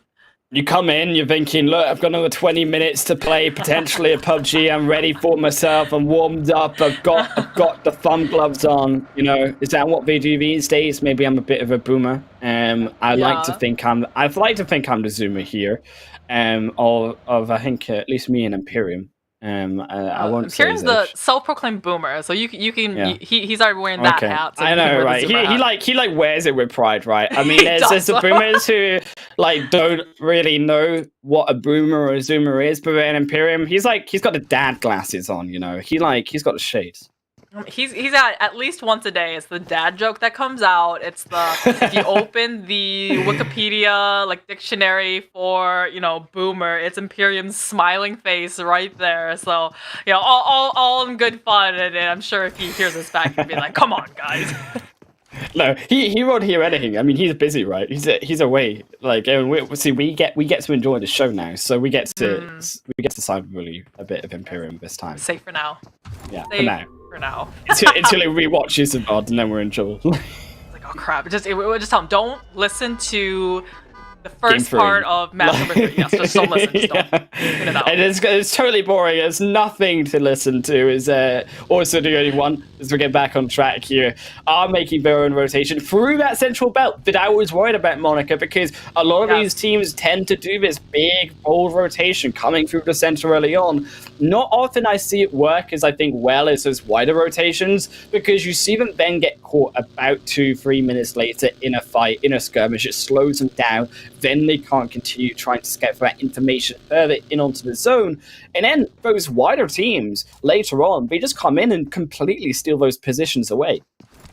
Well, it's about the timings, right? So what a rotation that may work for them, let's say 2 minutes later, if they're caught off guard now, you just need to be setting yourselves up where you're not blindly rotating into a space, where you're setting yourselves up, get on top of a high vantage point, collect that information, even if it's for 10-15 seconds, just a quick scan around the horizon to see if there's any teams, and then kind of bunny hopping your way instead of just, hey, from A to B, all at full speed, go for the middle of the circle type of deal. So Twisted Mind coming in from the farmish area, past the Potato Hills, and just coming in on kind of that southeastern Pachinki hillside. In these teams, slightly slower, I think, game so far. I mean, NIGMA really could have, I think, contested potentially doing one, but then knowing that NIGMA are a very slow team to make that rotation in, going to allow them to get by here, as well as it looks to be the edge of Twisted Minds. Also making that rotation through further as CONQUEROR beside them, going to make that slower rotation behind mainly the majority of Twisted Minds. There was just that one off member who will catch out the information. So the rest of, from Ragnarok's point of view, going to have to make a quicker kind of foothold, trying to hold out on CONQUEROR's position if they do decide to go further in. Ragnarok could come in behind and pincer. So that's, I think, smart by there. Also CONQUEROR, maybe having spotted that extra member of Ragnarok to not continue that big push further. Falcons, one of the teams that I guess they're going one by one, right? SKYROCKET, Falcon, CURD12. These are 3 teams that did not make the last Super Weekend, and currently 2 of them, that's going to be SKYROCKET and CURD12, have won a chicken dinner. So I mean, I think it's Falcons' turn next, wouldn't you say? That they can kind of follow that pattern, and maybe they can get a chicken dinner and get a little bit closer to. I mean, the only one currently in that kind of danger zone, as they're the bottom of the rankings from last Super Weekend. But do team victories also count alongside the zones? Is it just like your magic word? Is it like, how Glitter always says a team and then that team wins? Are you like Glitter Explosion for this broadcast for us? Yeah, I do like that. So we did see 4K. One of them fell out of their cars, right? We saw that just happen.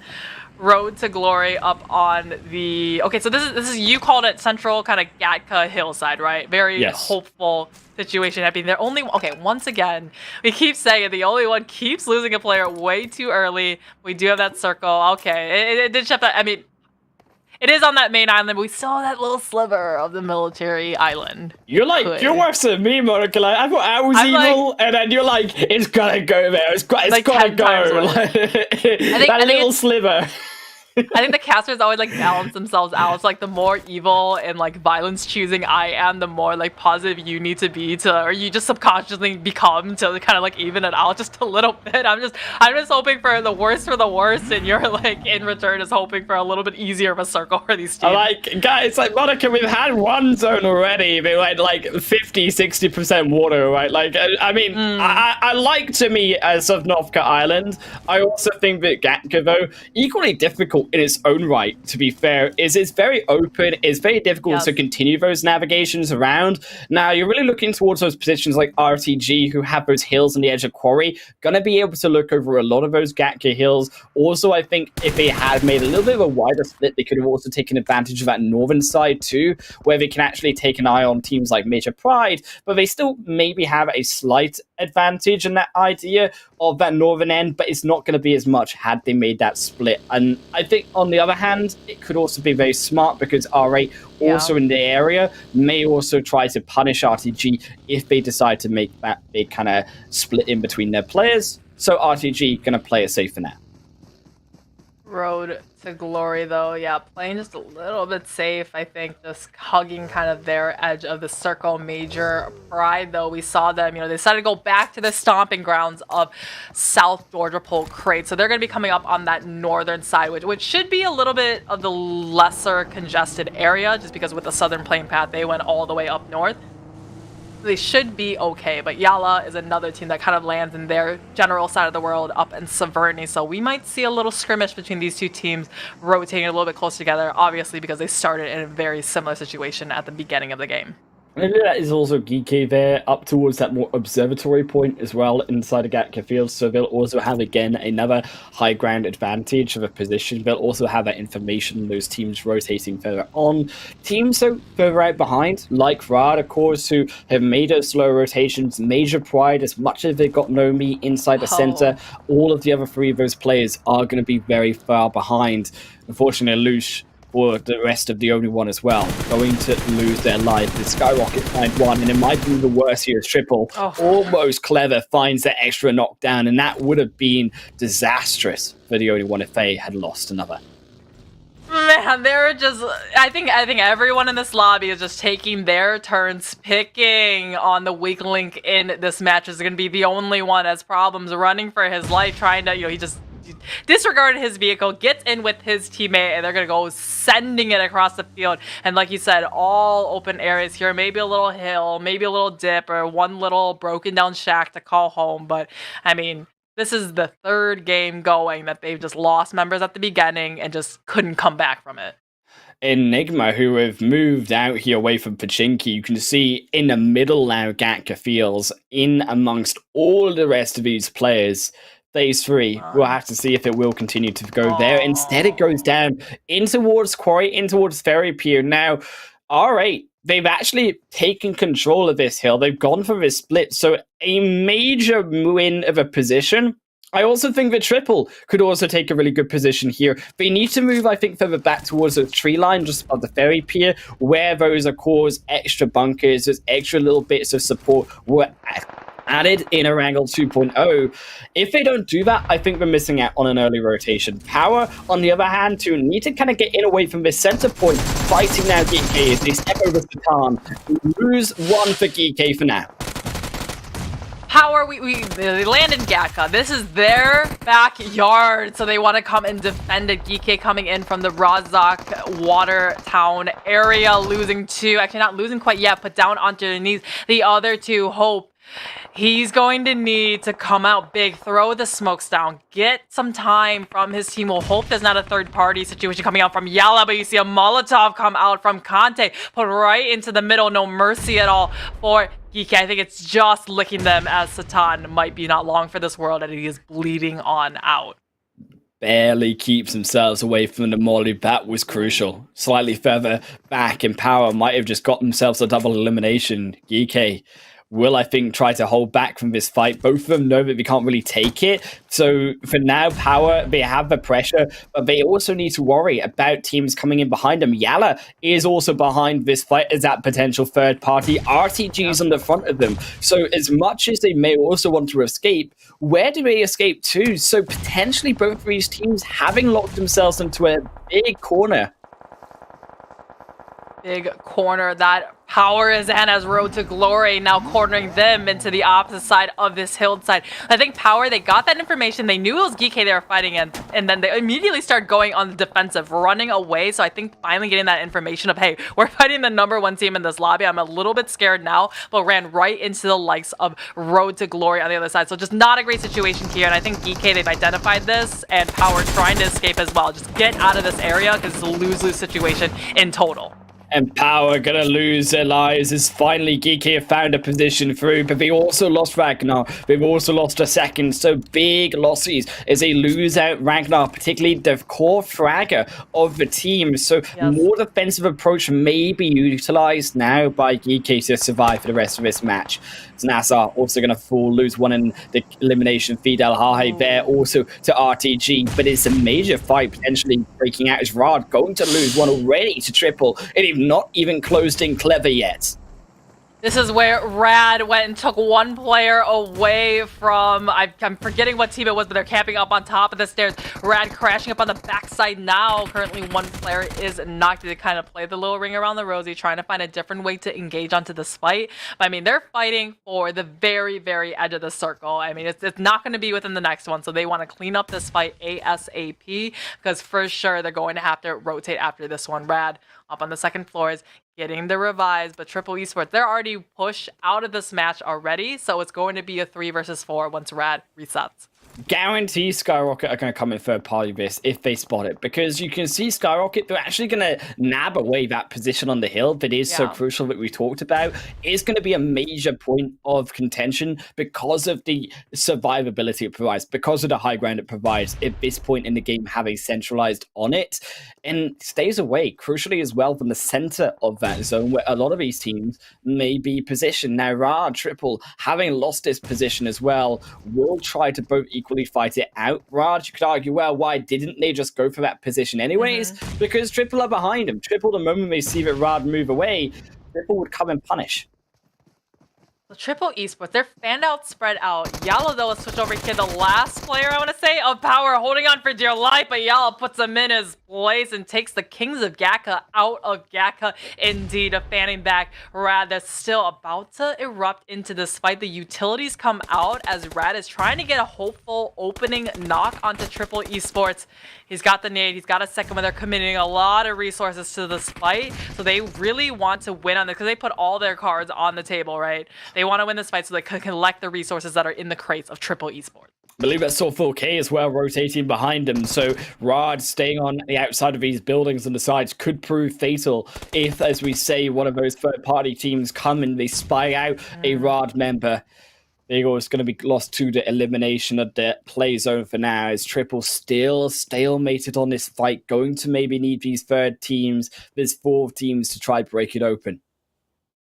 Triple Esports stuck between a rock and a hard place. That is Rad and SKYROCKET. I mean, they are close in the miniature map, but there's still that little hill between them that they don't have visualization on here. If they can, you can see them in the card, maybe come and encroach just a little bit closer, just at least to get the information, but maybe a little bit of a third party rip.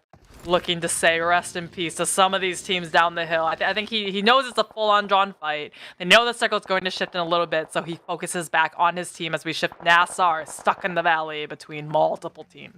In R8, they've got complete control of this quarry exit. In NASR, they know it. There's nothing that really can be done. The nades going in will find Miracle. Ali, very, very low indeed. One more would do it. They go wide each left and right. Is now Triple back onto the fight versus Rad. Come in further forward. Find the aggressive plays. They take down two for now. And Rad, they're losing their health bars. Rex will be the last to fall. And Clever will loot up the cash. Man, Triple Esports, they really stamped and graffitied their names onto the walls of this compound because they are not letting this one go without a fight. And this is going to be the second time they've taken members of another team out in the same building. Triple Esports racking up 6 eliminations now. Circle about to shift as road to glory. Focuses on Falcon, trying to rotate right in front of them. But they cannot forget about all the teams lingering behind them. That's going to be NIGMA Galaxy. All the ones looking to take them out of this lobby. The southern circle shift, though, all these teams are shoving their way in. Big high ground finish for this third game. It's 4K in the center of it all. Can they keep it inside their control, though? It is a crucial question. All of these teams still outside, still below them. So for now, 4K going to be at ease, but they've already lost 2 players, and that's going to make it very difficult indeed to hold. I mean, they have the central position right, but only 2 players. That's going to make it ever more hard. It's hard for a full-man team to hold that sun because everyone is coming in close and personal. Twisted Minds just cannot get over their hump of the day, and still, yet again, another poor performing game. Not a lot of points to be had as SKYROCKET still keeping their corner of their eyes onto Triple Esports down below. 2 left alive from this team. Zone at a standstill for now is SKYROCKET. They punished an extra of triple. 4K gonna lose another as RTG there in the elimination feed will punish at least 1 for now, and big split of course through from 4K, so they're gonna have to lose out on the information over Falcons on that more western flank to make the revive happen. YALLA might also fall here to RTG. Bumper has the angle as well. The insane angle from up top. YALLA Saif able just to land that last shot just to the corner of the window onto 1 volt down below, as Saif taking that car resource away from them so they can't have a quick rotate in the circle, because if you're looking at the miniature map, Road to Glory, they're still not quite within, and they have YALLA looking down at them. They've got all of these teams in the general area as NIGMA Galaxy uses this opportunity while Road to Glory is distracted to quick rotate in. This is such great timing coming out from NIGMA Galaxy. And it's crucial because RTG, they're not inside of that zone, so they lose out on that opportunity with the revive, as you say. Now, NIGMA, on top of YALLA, can continue to punish, and the J9 goes down again. It is a disaster for RTG. Is that zone? It's just about to hit them, but NIGMA know they need to move further forward. They need to send the rest of the other players further in onto the zone, and the work has been done, and they should continue to boil and soil out. The rest of RTG they just cannot catch a break. Road to Glory, like you said, no mercy for them whatsoever. They focus on YALLA and they get shot in the back by NIGMA Galaxy. They focus on NIGMA Galaxy. It's the other way around. Road to Glory, they've got 1 player left alive, but the distraction is taken on by GEEKAY in the background, getting some shots in the back. But Road to Glory, their road ends here out in 10th position. Bad position for them, but not so much of a poor position here, as the zone has gone here towards Major Pride. 4 eliminations for now for them. GEEKAY up towards the north side and caught in that skirmish for now. Major not really willing to make too big of a move as R8 coming in for the back end. Provide that 3rd point of pressure now. Major turning their heads around as R8 sending a football in. Bandar trying to find the 1 elimination, but will lose their life themselves. And now R8 will send in the rest of this cavalry, will send in support, but they still haven't taken care of Frozen. SK Ton from the other end will be able to draw out an angle, and they will punish Yin as well. As Milky Way will also be knocked, and it's all down to Nomi, the only one remaining in the hands of Major. Pride was just picked the worst spot here because it was just a terrible, rotten sandwich between the likes of R8 and GEEKAY on the northern side, just getting shot from either which direction. So now these 2 teams, after clearing out that side, R8 focusing on getting in, forgot about the solo, which is going to be Falcon, just camouflaging into the grasses here. ID7 trying to find him out, does get the last couple of shots as he quickly hits a deck and tries to heal on up. Very big work done though from Falcons to take down Almost Cider as well. The help of the 3rd party completely mitigates any forward progress from Ari in this game. Down to only 1 player is now NIGMA. They did lose 2 knocks as well themselves earlier on, but they get themselves back into fighting form. But YALLA are still there in the high hills to control them. And who's lingering in the distance? It's going to be SKYROCKET's looking to ascend even higher into the stratosphere. 4-man still on up, as they do have one of the strongest teams actually in terms of numbers. YALLA given back actually getting traded from this player from SKYROCKET, throwing some smokes in the distance, trying to, I mean, they need to save their teammates because they're only 2-man standing, as R8 is also trying to get even closer.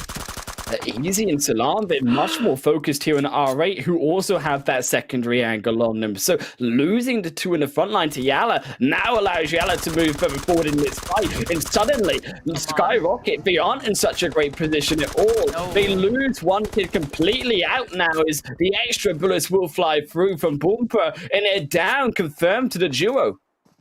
Flew too high, ran out of fuel, now crashing back down into Earth, and a ball of fire back in his Lamborghini, trying to get away from the onslaught of YALLA as they find Rip. It's going to be one left alive, and it spoke a little too soon as they're also, with the vehicle explosion, taken out, this time in 6th position.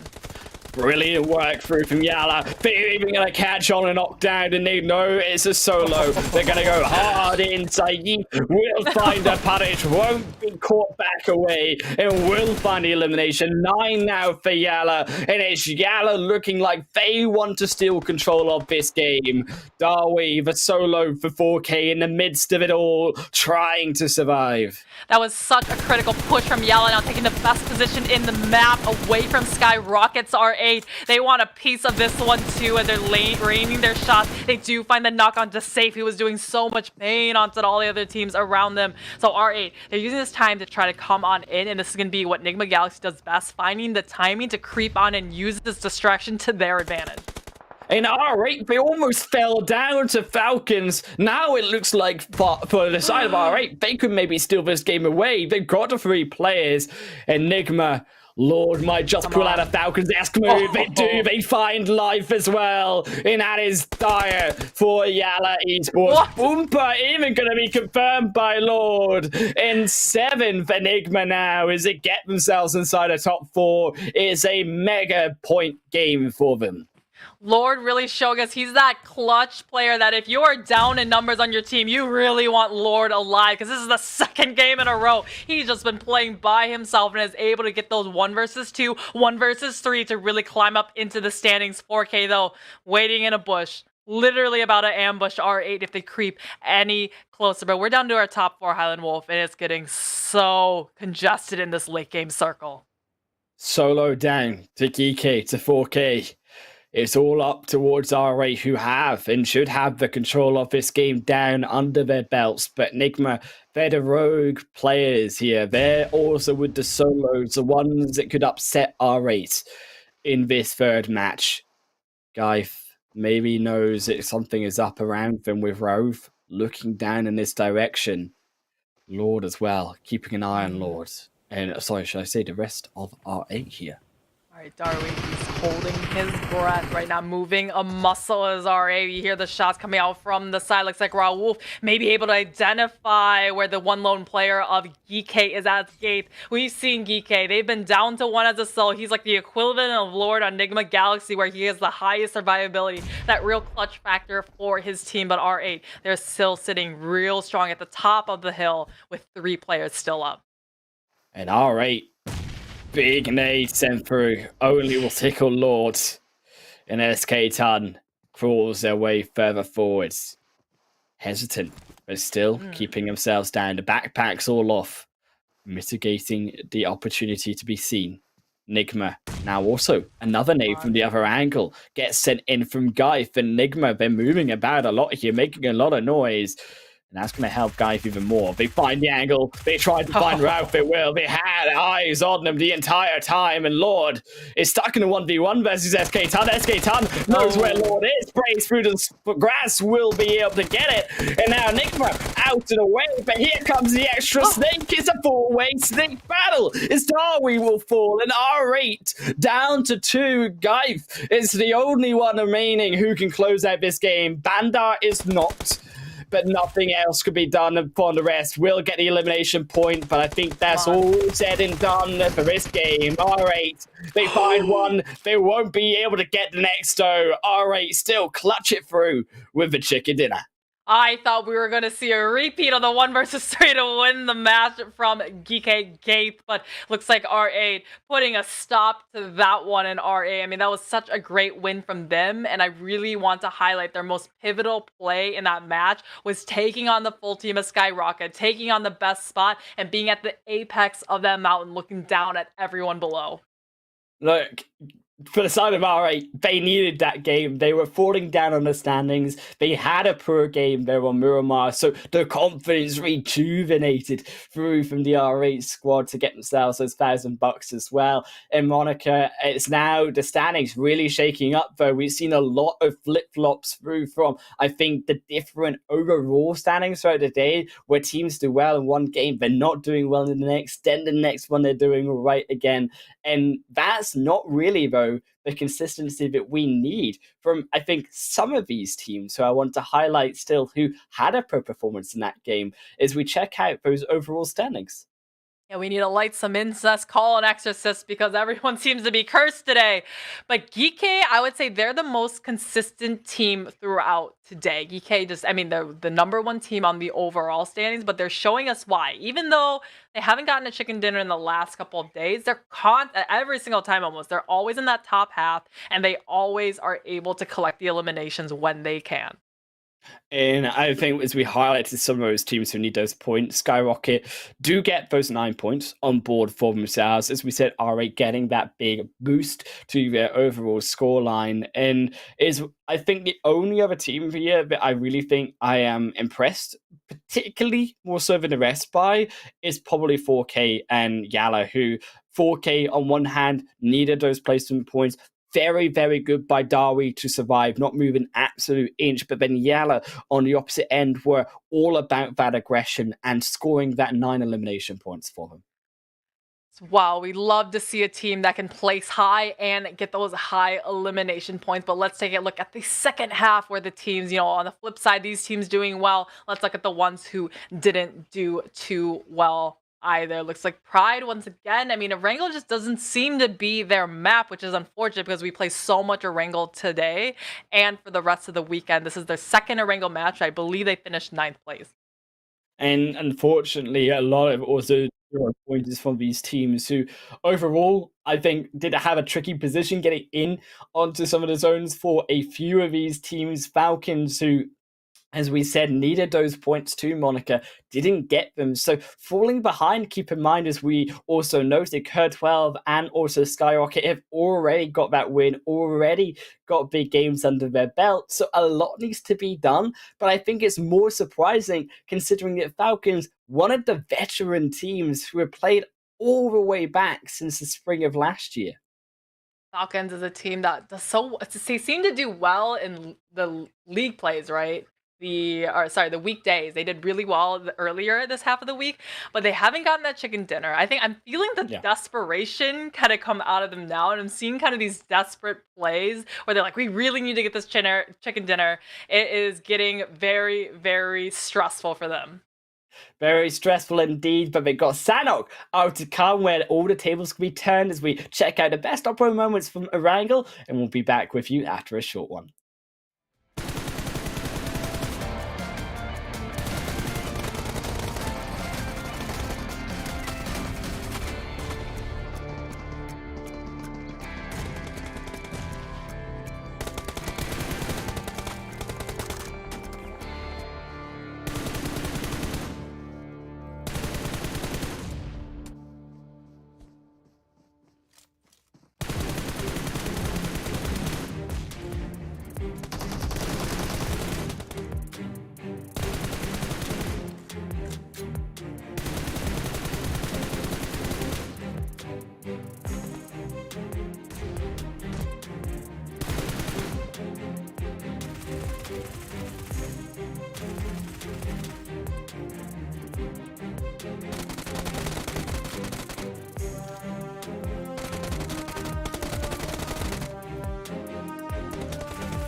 In fact, you gotta live with that.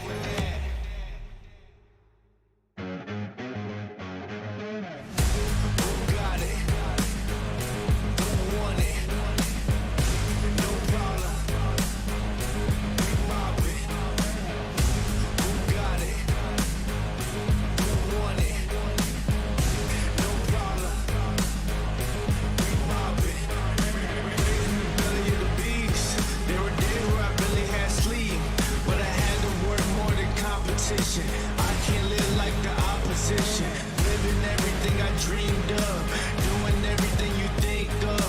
The way I work, I'm on the brink of doing everything you dreamed of.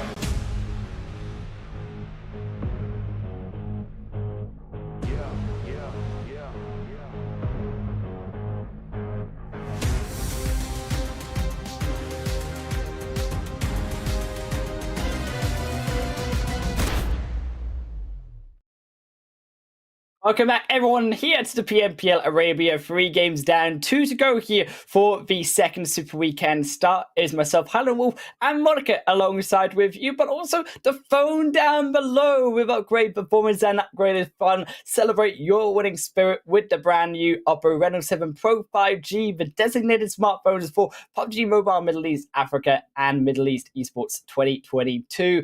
But what better way than grabbing not only your Oppo Reno, but in-game with the Reno itself, the, of course, Grizzly Bear card collection. Join that card collection draw in-game and win outfits. There's a chance to get all the pieces of an item in one go, Monica.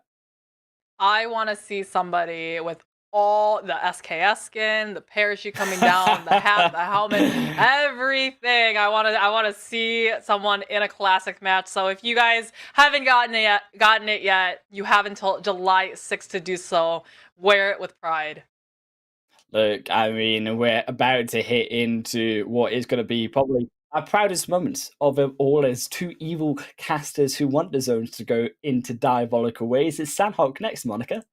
They should put that, you know how PUBG Mobile does meme clips, and so they should have us and put like the 2 purple kind of horn devil emojis just right on our faces, because we like to be entertained and we want to see them, and everyone, all these teams are just like, please just stop cursing us with these bad circles.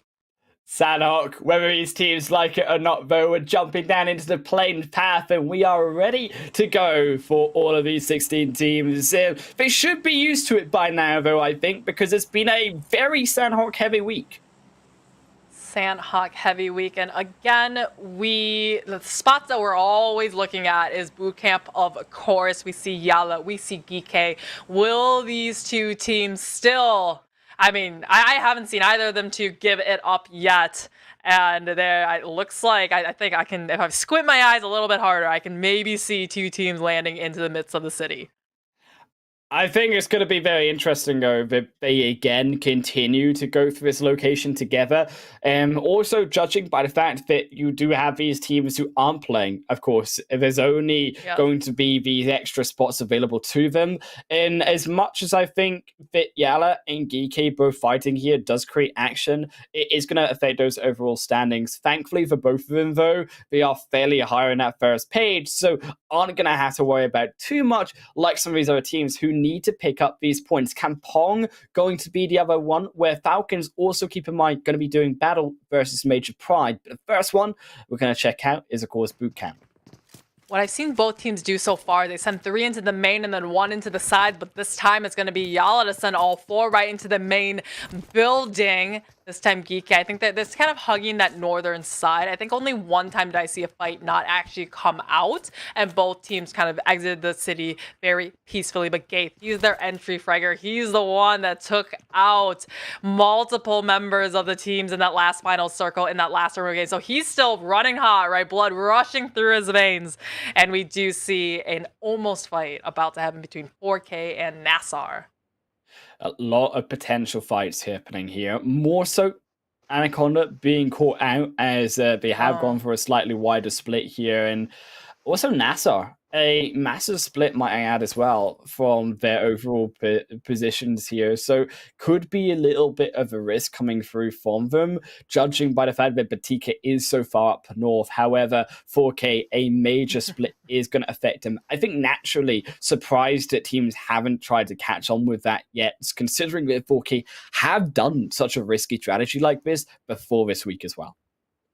We saw it 2 days ago. Pride and Falcons still landing in Kampong together, and this actually ended up being a stalemate situation to the very end, 1v1, and it was Pride to actually win out. So, I mean, they wasted so much time in the city to just lose all their players. NASR, though, does come in and evict Anaconda, the snake in the basement, out of this building. The bad manners, or the conservation of ammo, punching him out of the lobby. Exactly. Pest controllers there, and NASR here to clean it up. GEEKAY, YALLA, though, they've got to pest each other here inside of this lobster building, because both of them kind of taking up either other side of each of it for now and taking up arms ready for the fight, but none of them really wanting to take it completely. Now, which of them going to move first for the meantime is we do hit that stalemate. Stalemate indeed. Somebody in this chess game needs to sacrifice or make a move to send the queen try to turn this. Send the queen bombing into the middle of the pawns and see what will happen. And that queen is definitely going to be gate their entry. Fragger that usually tends to open up the fight on the front lines for them. The other members of 4K, though, they got the targets on their back as NASR. I don't know if he knows that there's somebody just hiding in this building here, but they just heard the footsteps. They're coming crashing in. It's a absolute misery for 4K in this fourth game. They did split up. They did get punished as we expected. NASR just moving from house to house, evicting each one of them. Down to 2 members for 4K. And here, Pride as well, catching out potentially one in the crossing. But it's Milky Way who gets caught. A surprise doesn't work. And it's the 2 members of Falcons who come back. And it's Falcons who strike first in down among Kampong. Seemed like such a fatal mistake behind just a lone wall for cover. Pops out to the right, does a little bit of damage, but then obviously announces position and then goes it for it one more time. But Frozen getting a little bit of quick revenge, getting enough to remember and going for immediate flush. But they also have another one falling down, so it's going to be 2 versus the 3 of Falcons. Crucial that there also they don't lose one back. Frozen keeps themselves alive. Never Alone will match for that rotation as Yen in between the 2 of Pride have also been knocked. So it's actually essentially solo for solo, but Nomi much more in danger here is actually Falcons. They group up as 3. They will look to flush out here the solo player of Major Pride. Nomi realizing it, trying to step back to a more behind position. Yen as well has now got themselves around for potentially that revive, but Never Alone. The rest of Falcons, they're closing in even faster.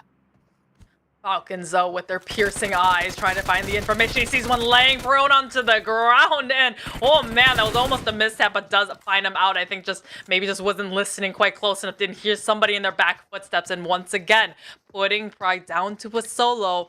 Frozen this time. I want to say he was the one who won the 1v1 yesterday with Falcons in the blue zone, but now he is sent running for his life as everyone else is going to go, just helping him from the dead, and he's going to be playing as a solo. Frozen is staying here for now. I mean, we'll loot up the unfortunate dead body of one of the fallen members of Falcons, and they're going to play it sneaky. They're going to go inside of the truck, so maybe we'll try to survive here for now and hope that Falcons do not spot them, move on for the campaign, keep them alive. The alternative, of course, Frozen could at least catch out maybe 1-2 members, but it is extremely risky considering they are early on. They don't maybe have the tools to make that happen. GEEKAY have made them move forward. They have sent themselves all of the 4 queens inside. And YALLA, they are the pawns that need to move now. They have the onus on them. This is GEEKAY face checking. YALLA, they're playing on the defenses as they hear the footsteps erupting all the way around them coming out from GEEKAY. I mean, YALLA, if they can do what they did yesterday, which was win the fight, turn the tides. They had a 1v2, I think, to turn the tides into their favor. They could win this one out again. But GEEKAY, I know they're playing confident and they want to beat YALLA out of this area before they make it into the final area. Gaith, he's got the flashbang actually throwing it into the likes of YALLA. will stop the halt for now, but it will dissipate. Keep in mind also, flashbang being used to maybe silence the ability to hear the footsteps of GEEKAY, or YALLA, should I say, actually. So it is important to know that the flashbang not only blinds, but also removes the hearing ability of the opponents, which allows now the rest of GEEKAY to continue to move about, kind of unchecked, as it were. Won't be used right now to find that flanking point, but another may be used in future to do just that. Looks like they're going to just hold their breath a little bit longer, as they see in the kill feed. R8 finding the likes of POWR onto the other side of the mountain. We also have Rad here. Looks like Triple Esports, though, being just the thorn in the side of everybody within the lobby and holding Kato, not being able to exit out of this area. So push, I mean, he's laying down the pain right up towards the cave area, but haven't made the connections yet. And Rad will be pushed back here, back into the building. Here's Triple. They claim control over the high ground, and it's a big long-range attempt onto Delhap. Won't be fruitful, though, for now, but does give the position away. As Rad, you can see, trying to make some little sneaky plays happen themselves, but Triple already there to answer. Triple Esports. I mean, you see him zoom in, zoom out with the 6 times. Maybe I changed my angle. I can see him a little bit better. So Rad. I mean, these smokes. They're quite the rarity on Sanhok. So to be using them now are really going to just take that away from them for the later game stages when they need to make that quick cross into that final circle.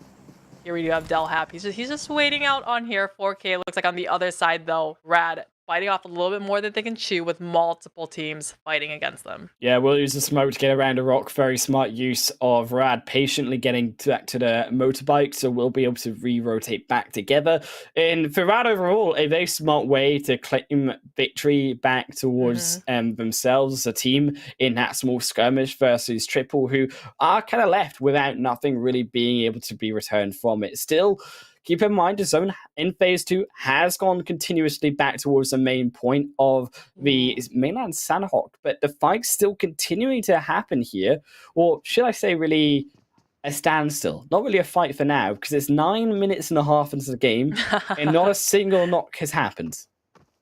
This is, YALLA is currently in the positive. They're in the green for the number of times that they fought in bootcamp, so they don't want to ruin that streak. And then GEEKAY, they don't want to dig themselves any deeper of a hole by losing it one more time to YALLA. So both these teams, what they're pushing all of their cards onto this one fight. So maybe, yeah, we're winning bootcamp or not, but they're losing the time that it would take to rotate, and they're starting to mobilize Highland Wolf. Maybe we'll see some action yet. A 1-for-1 finally as the 10-minute mark breaks through, but YALLA, they were being pincered down by GEEKAY. They have the better angles on top of them, and they will lose 2 more. YALLA life is the only one available, and it's so quickly gone wrong for them, and life cannot find the QBS shots as they will fall further back. The only one remaining. DBS and Hanny goes for the flush. It's going to be one gate, or Lath actually left alive from YALLA as he pushes back with the Tommy gun. He's got the extended mag onto it and switches once more time on the DBS. I mean, he can't make up his mind at this point. Flipping back and forth, going for the flushes, waiting for someone to come out into the open in the doorways. Another one about to go face to face. The DBS comes out, he gets the knock, and it's going to be a 1 versus 1 to close out this fight. Has the angle as well. They know that Satan is there. Satan makes the move further forward, but Life gets a heal off. Can they find a DBS shot once more? It's now Life holding on the window, waiting for Satan to be baited further in. Will not be the case, and now will find a revive onto Saif. No, it won't be. Will let them fall. Life as well down below. If Satan maybe decides to step further back for now, Satan will also fall down. Will Life go for the revive? Not really sure. Will finally go for it. No, they won't. Life. Will he? Or putting will all the he cards on their own. I mean, $1 million question of the hour, Highland. But Satan, I mean, he's going to push now. He's going for the aggression. They just get the revive out, and it's the drop shot from YALLA to finish out GEEKAY. So one more time, putting the tally on YALLA's favor. GEEKAY, they just can't seem to win this fight in boot camp. Yeah, it was just a smart decision by actually Aggressive Life to finally go for that revive later, and it was just a wrong target check by GEEKAY. They hit the wrong member who's already down and can't fire back, and Life they're free to open up through the staircase. GEEKAY fall down as R8 also making their moves down from that blue zone, very high up north too in the Paradise Resort area. SKYROCKET will join alongside them. Is here finally also GEEKAY reduced down to 1. And you argue on the other hand of that, although YALLA, should I say, come out on top of that bootcamp fight, Monica, the damage is being done. There's only one player and they have no position in that zone. I think they get the 4 eliminations right off the bat. They get the, bragging rights, the kind of, hey, we won boot camp again, and really solidifying their drop spot there. I think at this point, GEEKAY needs to reconsider this, right? I mean, Sanhok is only 1 match played per day, so maybe they can afford it. But I mean, if I was GEEKAY going into finals, if this fight is still happening, I would be considering a different spot to try to get that first place in the finals. And it adds up. That's 9 Sanhok matches through all the super weekends. Keep in mind, in the finals, playing 2 Sanhok matches per day. So 6 out of your 18 matches that played to crown potentially your championship here in PMPL Arabia. Making a risky decision like that really isn't the idea that you want to go forward into doing. And I think that very quickly, in these next 2 weeks, a different strategy has to be made. RTG also going to find their own potential fight here versus Twisted Minds, but they lose 1 already, Twisted, and it's a quick reverse back by Nabo. Their underwear twisted into a vice grip from the likes of Road to Glory. And Road to Glory, this is their map, right? This is where they feel the most confident, getting 2 chicken dinners on Sanhok just a couple days ago and a huge, massive finish in the last. So, I mean, their IGL caught a little bit off behind, a little slower on the rotate, but they know how to play this map for sure, and they're not keen to losing 1 too early. And it was crucial that RTG find that punish. Had they not found that punish, Twisted Minds, they quickly come in and sweep the floor with a solo player. So it's smart also to get behind the rock. So great knowledge, great awareness by RTG. The covering points there, such as Volt, to be able to answer. But Twisted Minds, they've found them, and it's about where are those extra members of RTG before Twisted can move forward. SKYROCKET's really taking the hearts of everyone today as they come back with a vengeance in the super weekends, winning 1 and having a massive finish as well in the last Erangel. But R8, they're the ones who won the last match, so they're coming off with a lot of confidence and wanting to continue their streak. SKYROCKET's, I mean, they're 2 in a car driving towards R8. They get the real critical knock onto R8, and it's gonna push the kind of gatekeeping from this team. And for SKYROCKET, is great moves come sweeping behind. Rip will be able to find the extra punishes, you say. Now SKYROCKET take advantage of the fact that R8 are split, cannot fire back either. And it's both of these teams making that longer route round onto the north side, but SKYROCKET stay more together in respecting the fact that they are later into the zone and they have to be 1 unit to be able to push it. Rosa in hand, spraying it through. He finds a knock onto 1 member of Falcon and goes for the immediate flush. No mercy at all, but it's going to garner all of the attention from the rest of the team, which is actually only going to be 2 Falcons left alive. Downhill, Darby might have a little bit of a vantage point, but we have the 1 hiding in the water way in the far end side. But, I mean, Falcons, I'm saying it's their turn to win it now after the other members of the other teams that didn't make it super weekend won their chicken dinners, and so far not setting themselves up well. Big nade, returned either way. Darby sidesteps it, so does Damar. Of course, needs to try find to Swiss cheese, bullet holes through onto the rest of Falcons, but they won't be felled so easily, as much as, unfortunately, Never Alone did fall down. Damar tanking Robot Blue and has to now stop for the heals, so Darby with the advantage, but also keep in mind, only 1 first aid kit in the back pocket, so we'll be using it for now, and stuck in a position where now Falcons have the push.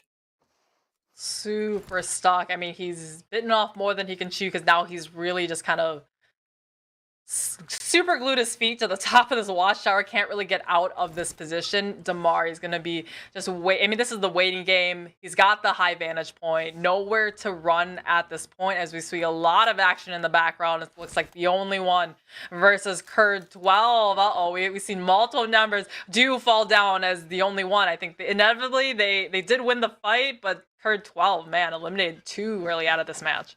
And Kurd just getting felled very, very early on.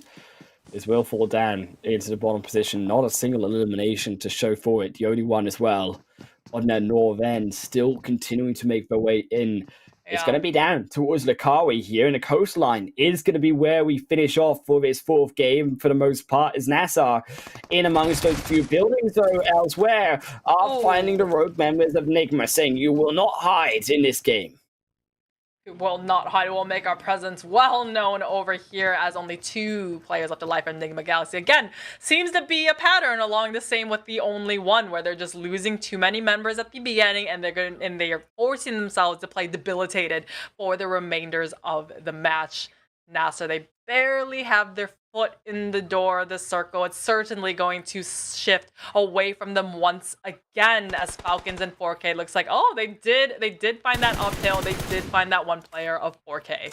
And Damar was smart use, by the way, as well, who used the adrenaline actually previously to be able to heal the damage that the blue zone was doing at this phase 4 point. So had the actual advantage when it comes to being able to make more moves inside the blue, whereas 4K actually did not. They had to continue to heal and stay standstill. As unfortunately, though, for Damar, as much as I praise him, may go down to Golden here. That extra damage should flush him out with the help of the blue. Yes, it will. And Golden, as quick as it was success for Damar, puts an end to it.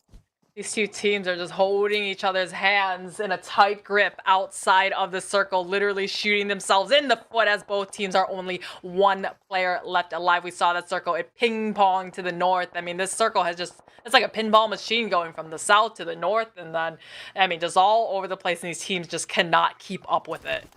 And a big northern shift up by phase 5 as Falcons finding pride. They step up very, very low indeed, powerful. Will chucks a nade in, bounces back in onto the face of Frozen. Not sure if they've noticed it. Will dodge it out, but can't dodge away from the bullets. Can't away dodge from death as Mitch Pride will be the next to fall. And of course, this high zone shift moniker is going to send a lot of these teams forcing their way in. And of course, who do we see as a full 4-man with, is that 7 eliminations? I can't read, it's a little bit small, but 7 or a lot of eliminations found by SKYROCKET. As, I mean, they're doing so well to stay up alive and keeping the 4-man team up and really position themselves well to close out the matches. Triple Esports, another one. Very great effort on their part. Still 4-man up as well. Yeah, so 2 eliminations there by SKYROCKET, so they do at least get a few under their belt, but they can easily get more with their position on the edge as they are searching. Also, Triple searching for that position over on the car. We, of course, understanding a lot of their teams making those wider rotations more inside of the open Lakawi. It's not really a compound where you can navigate as much as easily through as others, as it is much more like those kind of parasols behind underneath and trying to fit between one in each, as NASR will not allow Viral to step further forward, as Ali inside the blue will succumb to the blue zone itself, but not before we take one out. It's also NASR going to lose their lives. SKYROCKET losing themselves as well, as Triple Clever finds one.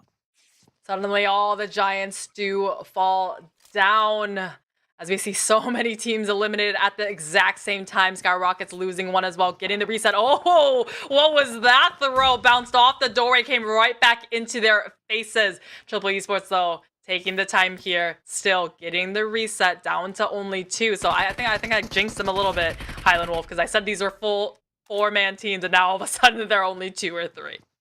It's all about trying to make that position work inside the zone, but there really is nowhere to hide. It's the outside of the zone where these players need to survive. There's RTG, Road to Glory, stepping in amongst the smokes, but it's not where the only one are hiding. It's behind the rocks with Ziad on the flanking position, but it's the only one who are needing to move in onto the zone. Here, back far away, though, on the south side, is Raouf, who wins the 1v1 trade as well versus Raden. That's crucial, because as you can see further down, Lorne's been tanking that zone for ages, and now Raouf will provide that stability further in, as Alush also going to lose themselves.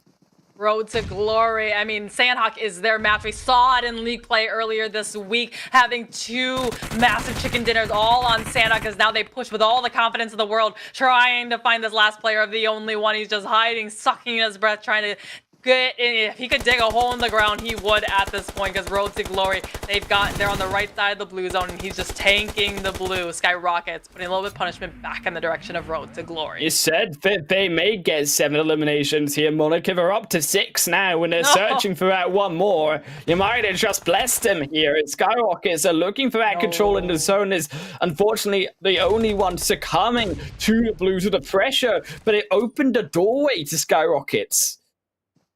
SKYROCKETs, this is just the redemption arc for them, as they are still 3-man. The Molotov, though, Raouf is on fire and not in a good way, but he just gets the meta off. The clutch one that actually prevented him from going out too early. Now Road to Glory changing their attention onto SKYROCKET. Crucial for NIGMA, but SKYROCKETs are getting blown out of the water by the bullets of RTG. Wanted is the only one alive. Finally, they will lose also NIGMA. Their own is RTG. You said that they control Sanhok. Oh, golly, do they do just that? And it's 8 eliminations for themselves. Back down towards Freak, still going. 8 still, 7 remaining. This man has been healing for the last 6 minutes, Monica, and he ain't stopping anytime soon. I mean, if it's a map to do it on, it is going to be Sanhok, and we see this happen when we have a full-man team. They just dominate this end circle. I mean, this is the strat to do. Even though they're a little bit low on eliminations, only 1, he just outlived probably the last 9 placement points, and I would love to know, I'd be delighted to know how many first aids he started off with. Look, if he is using about 1 every 10 seconds here, Monica, how much does it take to have 6 minutes? Is that ridiculous amount of potential first aid kits he has? I mean, NIGMA, they're keeping themselves alive. They're still going. I mean, this is about as chill as you get, just vibing. We're just sat here watching Freak in his natural habitat. He sips on in the Monster Energy. J9 also going to do a dance, just living it up to that success, as RTG will finally get it. $1,000 in their hands, the 15 points too, and that chicken dinner, winning all the same. Name a better duo than Road to Glory and Sanhok, because time and time again, they just dominate this map. I mean, they came in from the quarry area. They rotated here. It wasn't that far from them, a little bit further than some of the matches from earlier this week, but I mean, we should just go in predicting every single Sanhok game is going to be Road to Glory as the victors. Look, RTG, I had my doubts, Monica, coming in, considering their position, but they proved me wrong. And as we check out those match rankings, get to see there's 23 points coming through from them. But you also have to argue that for SKYROCKET, another big game for them when it comes to the 16 points. We see Sanhok usually tends to have a little fewer in elimination points comparing the other maps like Miramar, like Erangel, just because it's just action after action after action, right? You just can barely wrap your head around it. So it's a little bit more spread out amongst all of the teams. So 8 eliminations found on Sanhok is such a huge number indeed. And Falcons, I mean, just need a little bit more to kind of climb up in that double digits range. NIGMA as well, having a good game, getting those 13 points. Of course, the 12 placement points that Lord was able to pick up. Again, Falcon, those 7 points going towards them will help as we check out that second page of the Sanhok game. And 4K going to lead the charge in that 9th position of 5 points. But I think for Kerr12, who equally, starting this weekend, needed to get off the beginning pedestal, 0 points here in Sanhok will not help them. Not help them indeed. 0 points. I mean, so we kind of have the curse of, you know, they won the second game, came in with a 0. So it seems like no team can really play consistently all the way around. But that goes to show how kind of balanced this region of Arabia is. That, I mean, they could all win the matches, or they could all go out in first as well. The overall standings as well, we can see here, have changed. GEEKAY, though, still on top for nevertheless, 190 points. But for NIGMA, they moved themselves massively up today from that second page, now in 5th position.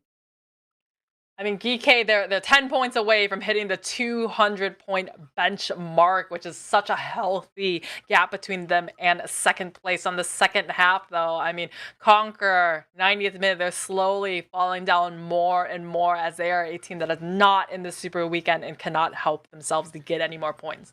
Of course, lads, if minute falling down to 15th, and as you check out that last page, Monica, of course, the likes of these three other teams, SKYROCKET, FALCONS, CONQUEROR, all vying it out, but 56 so far for SKYROCKET, doing a lot better than the rest, but gotta see if they can all keep it up for one more game, because it's Erangel next, but we'll leave you with the best of moments on Sanhok before we get there.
Welcome back, everyone, to the final game here, where we're going to be hitting up on Erangel for the PMPL Arabia. But Myself, Hannah Wolf, and Monica are not alone. We have again the beautiful Opera Reno 7 below us with upgrade performance and upgraded fun. Celebrate your winning spirit with the brand new Opera Reno 7 Pro 5G, the designated smartphones for PUBG Mobile, Middle East, and Africa Esports 2022. Monica, you know it. You need to drink with your phone to be able to have that energy. And what better than Monster Energy, the official energy drinks partner of the tournament?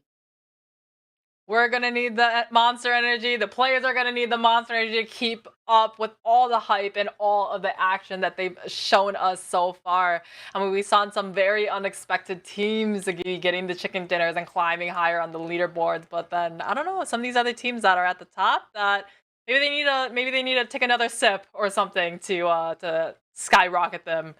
You like that Skyrocket, who's done really well so far. Skyrocket them up higher. I see the big brain, Monica. But I mean, Falcons, they do really need a sip of that energy because realistically, they are the ones in the danger zone, down in that 19th position. Incurred 12, a 0 points there on Sanhok, but it was opposite. So for RTG, a big game for RTG, getting that big win on their belt for Sanhok once again. Road to Glory is just, I think it's partly they land in Quarry, which is such a central position across the entire Sanhok area, but it's just every single Sanhok match, at least in my recent memory, they just won it. Or I think they got a massive second place or something in the last Sanhok match of league play. So it's just, I mean, they're going in every single Sanhok match are expected to win. But I mean, at some point, some team needs to knock them down a peg in their Sanhok matches. Yeah, I think those teams are really starting to improve as well throughout the tournament. I think as we do jump in here to Erangel, it's been NIGMA Galaxy. Now, Erangel hasn't looked their strongest, but that Sanhok match, they've definitely steadily improved. And as we said through the day, the biggest improvement overall coming from that second page, now in 5th position overall. We got Erangel, but we got a very similar playing path that we've seen already today, right?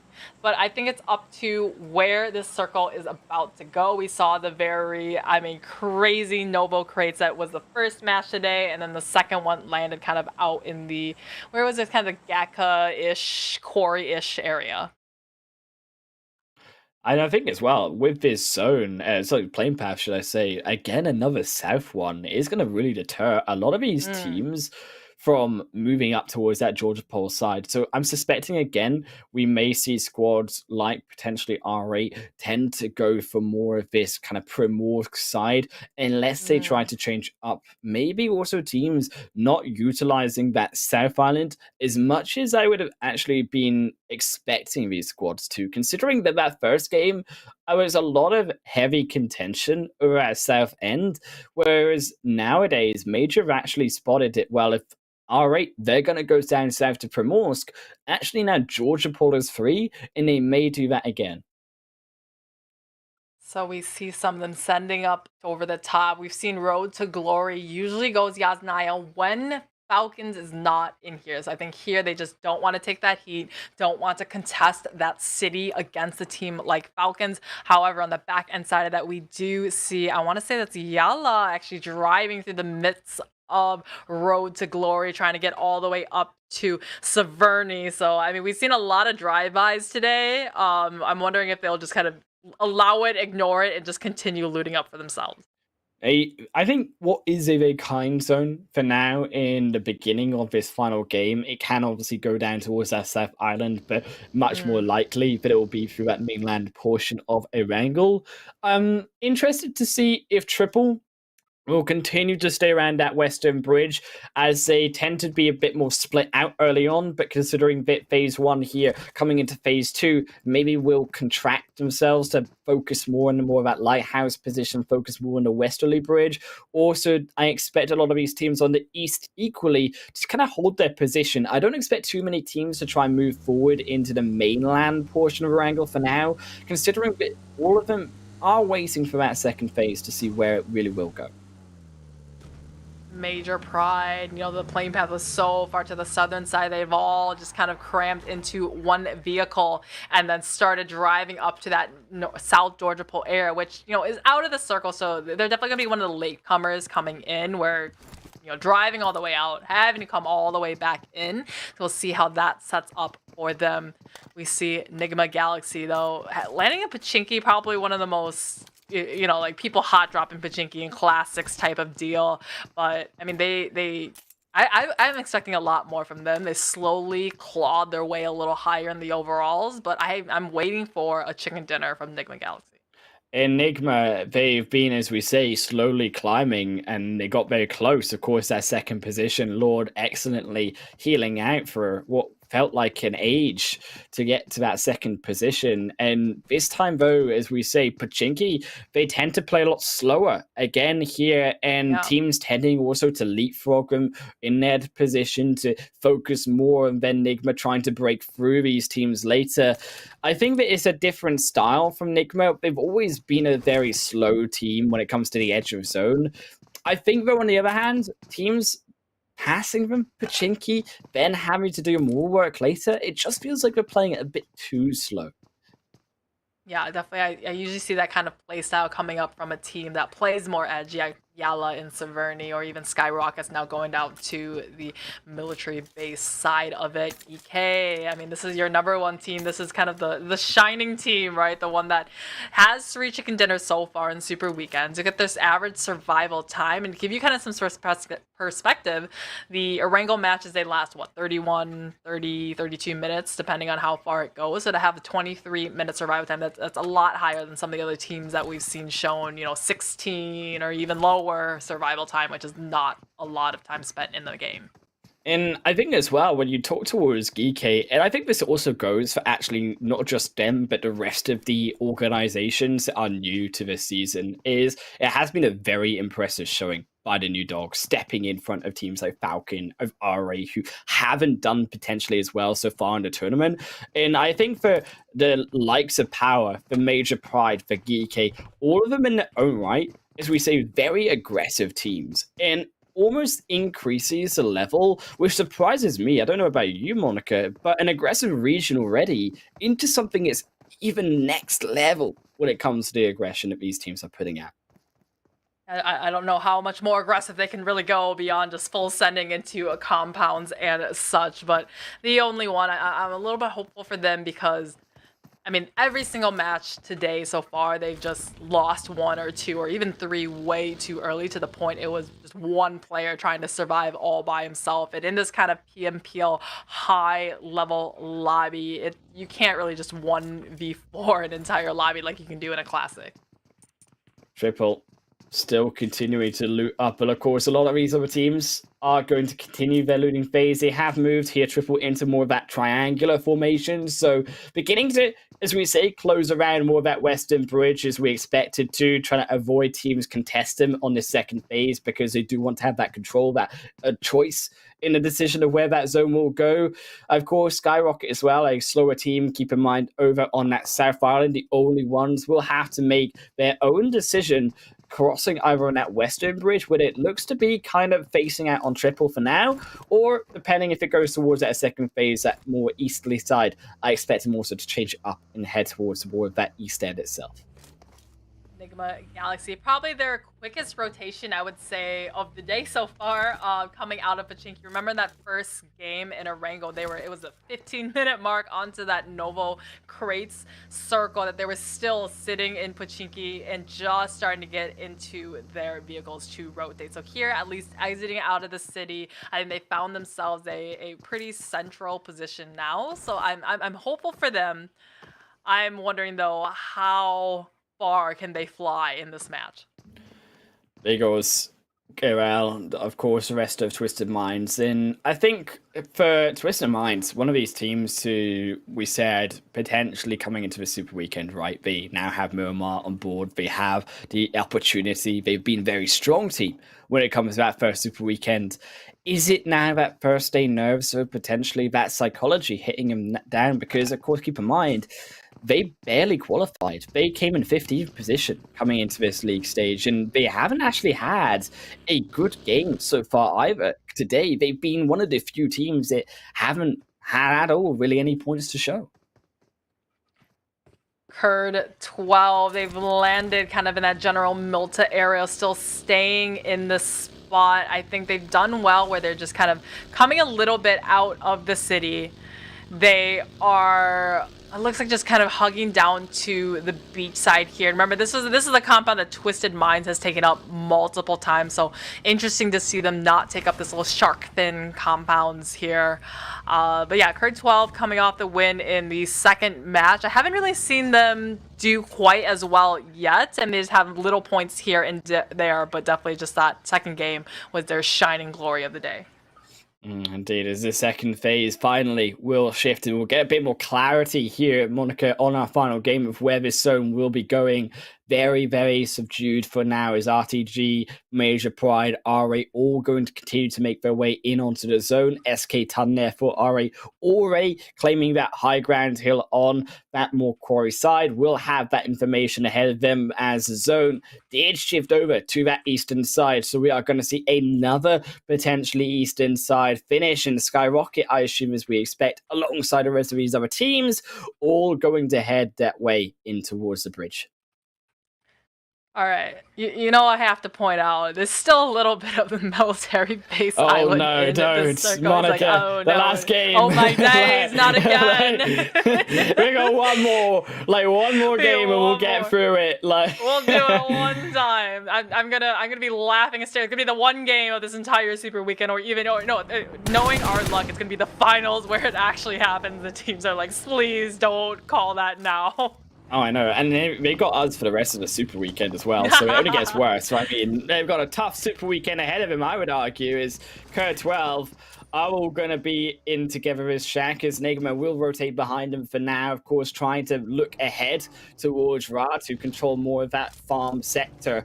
And a lot of these teams who rotating further out, actually, from the backside of the zone, going to have a big advantage in a big shift like this, because especially sports like RTG now can look towards those positions like Shelter, like Prison Hill, which are still open and on the edge of the zone, where they won't be as contested, won't be as locked down as potentially some of these teams, as we can see in the zone currently.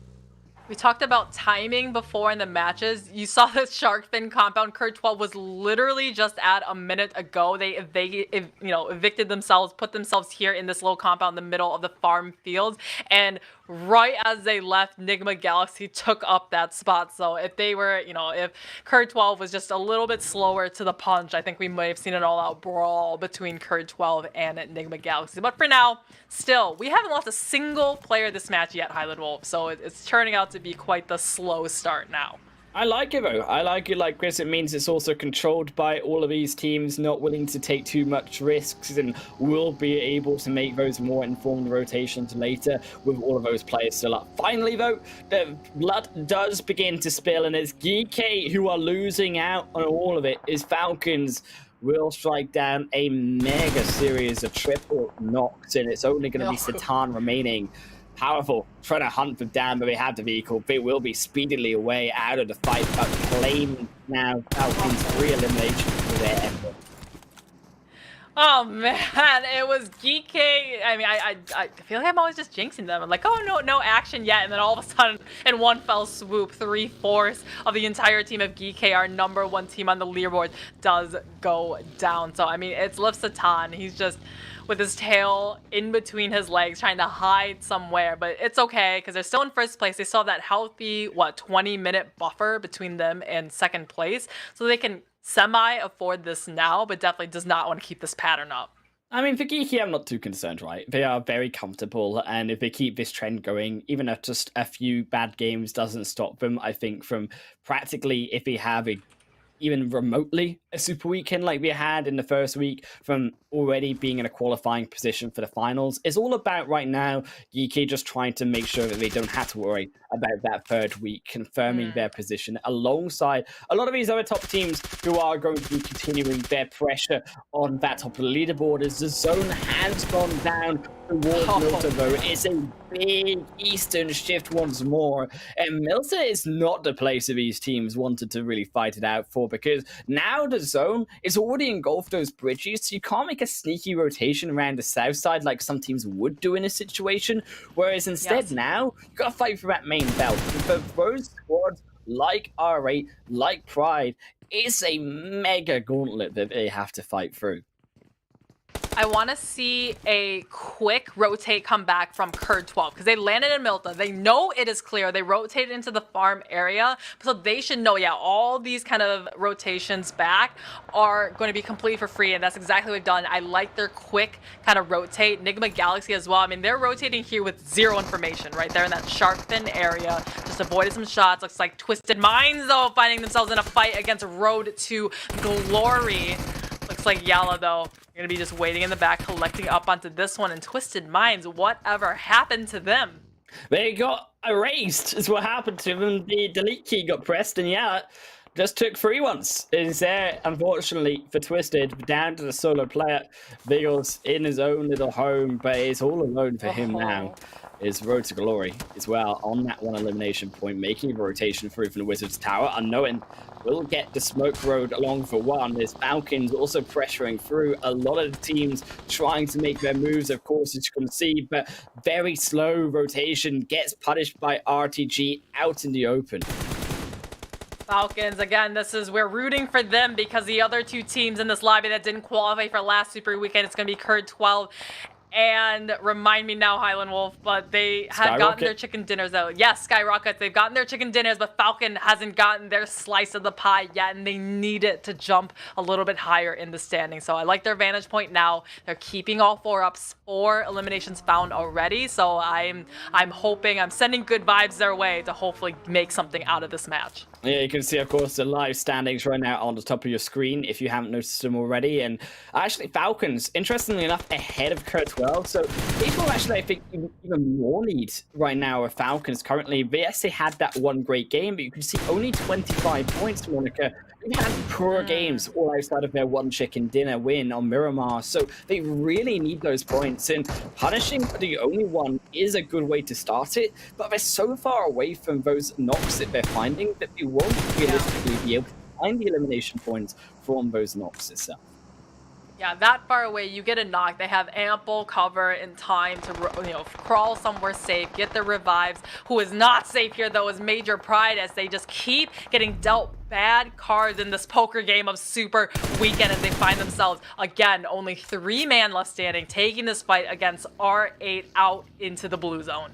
It's not over till the last card falls, so in Major Pride are trying their best. We'll find Bandar. It's a beautiful behind shot. They baited the R8 member out with the vehicle, and they cleanly dispatch of R8 in this game. And Major Pride, though, still a lot more to do as they're coming in from that north side shelter, but it's a south shift again. It's going to gain the wave for Major Pride, and it's a dire game for them. SKYROCKET's coming over on the eastern as the only team to start on that military island. They find the likes of Triple Esports, actually one knocking himself out of the car. This could be easy pickings for the teams nearby. NIGMA Galaxy and Triple Esports looking to clean up and take this team out in 15th position. Triple gonna make the smoke road in. Of course, they needed 2 extra revives to come through. Both Push and Jawaz are down, but look at SKYROCKET. It might be a disaster because they spy out the smokes. It look like they want the eliminations for it. Easy tumbles over. He's so eager. It now goes down into half HP territory. Continuing to try and make a move further in as Triple are losing the members, are going down to only 1 right now. As Jawaz losing out will fall away, and Clever, the only one here now, as they're trying their best. They're down to 75% HP, and it's a full squad of SKYROCKET on their back. Triple Esports now solo Esports as Clever trying to hold it down for his team. The smoke is going to plummet. He's going to be by himself. You see the grenades all come out and trying to find a little nick of him, but they are tossed a little bit too far. Rip throwing yet another one into the depths. Over here does so much damage, but Clever is not going to go out quite yet. This one could be a good one as Clever is still waiting here, and it does finally put him down into his grave. SKYROCKET, very, very easy peasy for themselves to get them all of the eliminations of Triple just off the back of a poor risk, I think, assessment of Triple to get themselves into those elimination points. They're a bit too slow indeed. Gets punished for it. NASR now in the next move forwards. The only one still stuck here in this location. The only one. Only one, once again. This is just the stories of today as NASR shifting their focus up on top, coming right near close to Road to Glory. I think they heard a little bit of scuffling inside, so they continue their journey on the way, blindly rotating into this next circle up on that northern side. But you can see how congested it is as Rad takes a piece and gets a knock and a flush.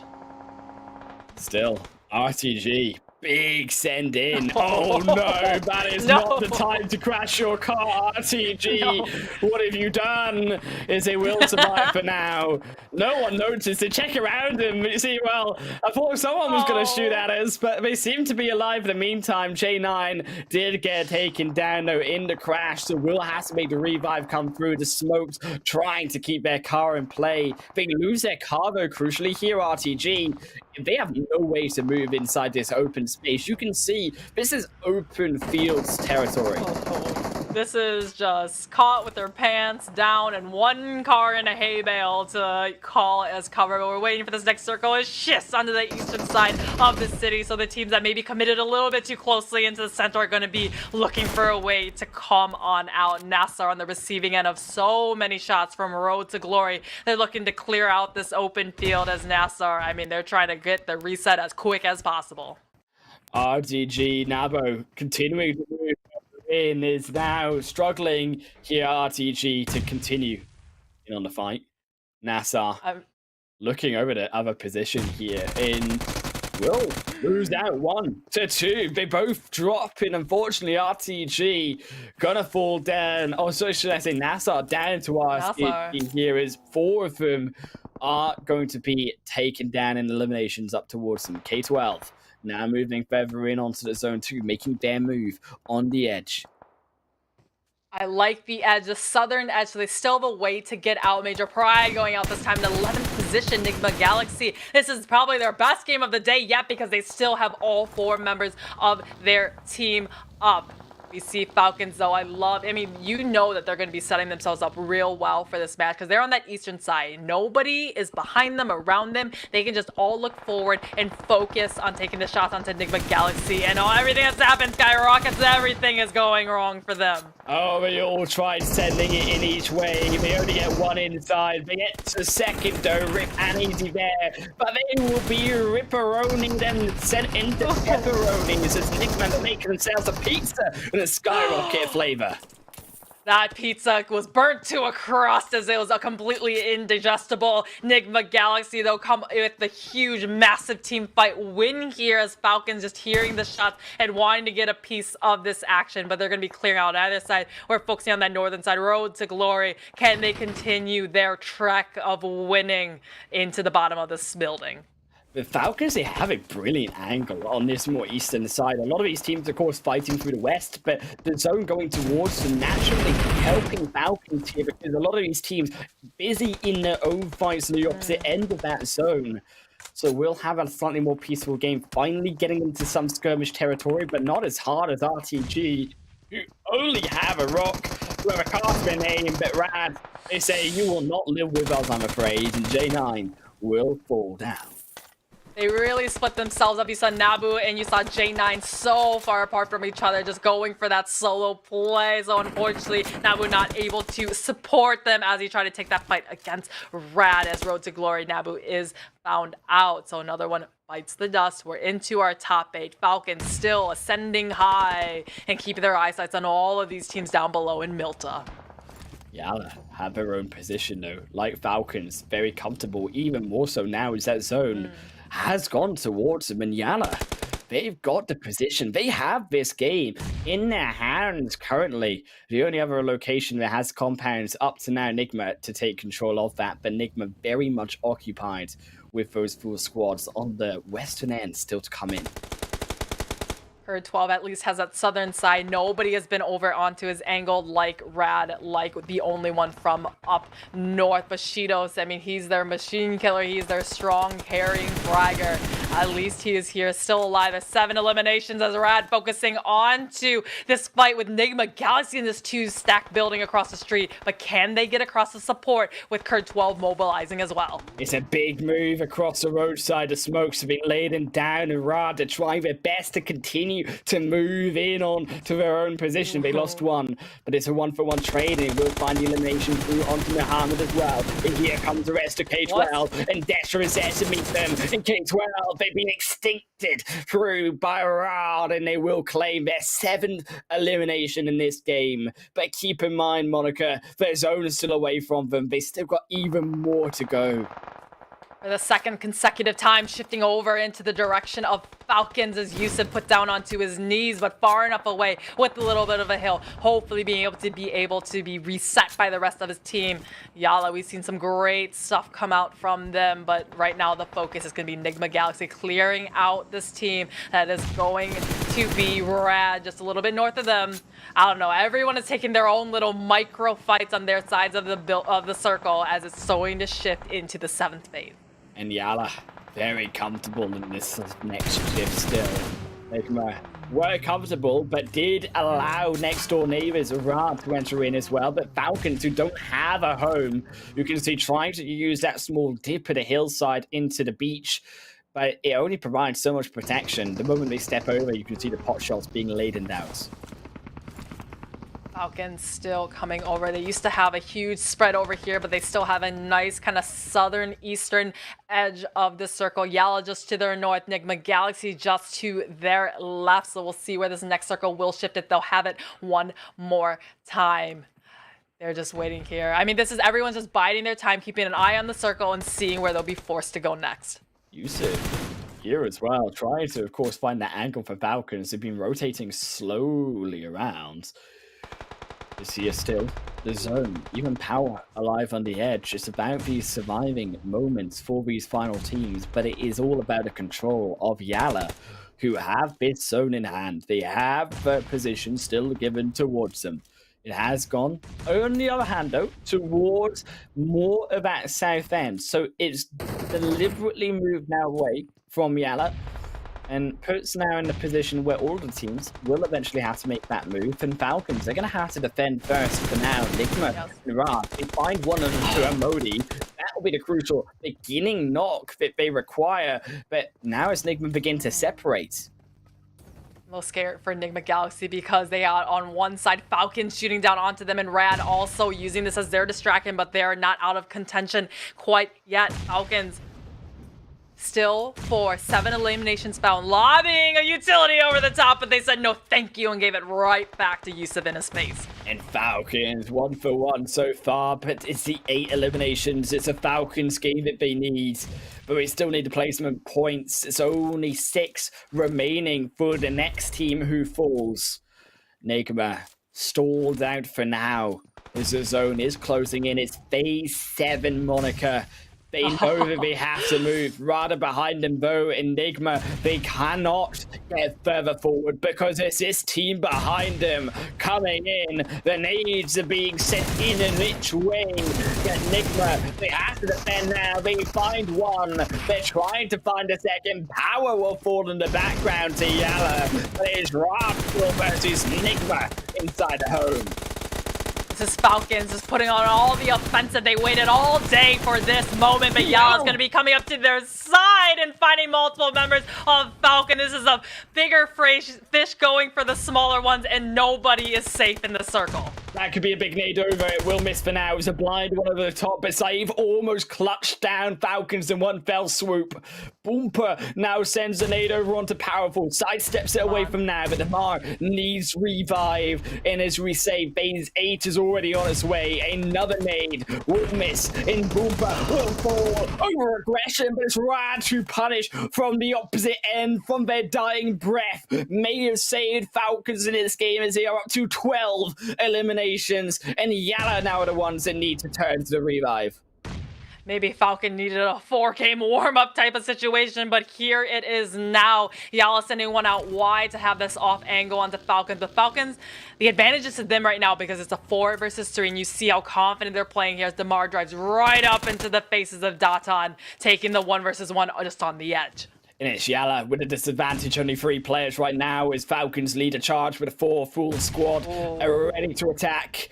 The nade will miss again though. Is here Falcons slowly beginning to move their way in, but powerful core on the edge. That's it. Excellent punish that you need from YALLA to equalize the fight. And now they move further in though. Falcons on the other end strike back their own one onto Catan to send them back down into a 1-man disadvantage. Is safe, misses, kills their own teammate down. Will reduce and remove the elimination point, but Boompa will fall as well. It's all on Saeed, but I don't think they can do it. Falcons, they see a victory in hand, but they get Tariqa. Houston falls down now. DeMar steps back away as the next comes in, never alone through the smoke, but the next will fall once more, and Saeed brings it down to 1 for now. Saeed, heal here is never alone, back through the end, will come back out of the smoke and takes the victory.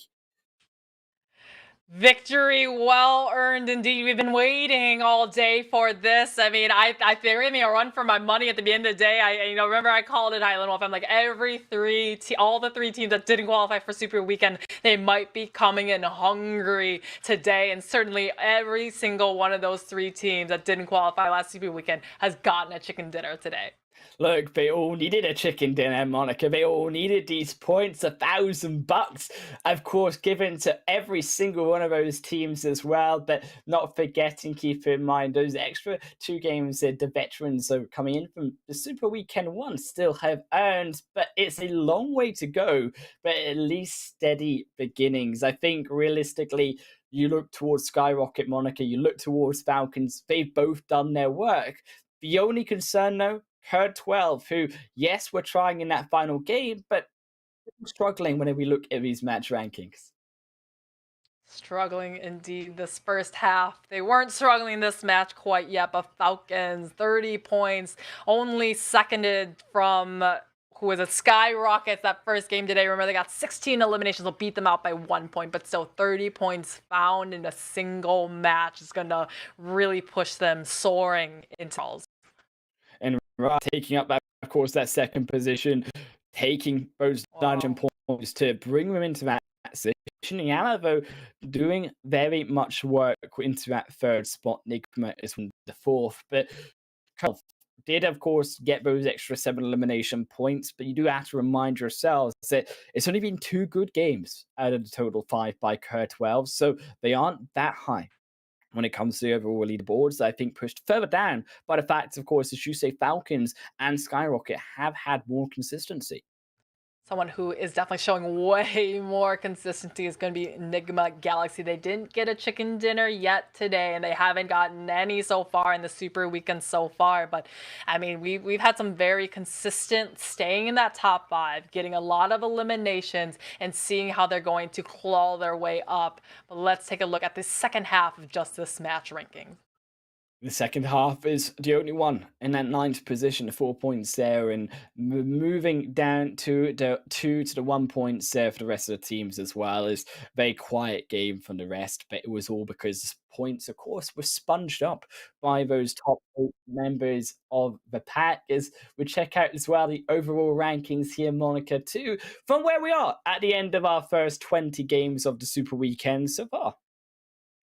So although GEEKAY had 2 matches today, remember, in Sanhok, where they went out early to the likes of YALLA, and then this last one they got 0 points, or maybe even 1 point. But despite that, they have still gotten so many points today in the other matches, sitting at 191, just shy of, I thought they could break the 200-point mark, but maybe they'll save that for tomorrow. But still, almost a 30-point gap between them and Twisted Minds in 2nd place.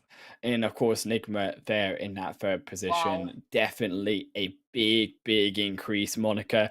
Up now to the 161 point mark, and it's been a mega climb through from them today. But YALLA equally have been on their tail as well, up to now that 4th position for them, making that climb too. In NASR 4K slipping down to 5th, the 6th position is RTG even further.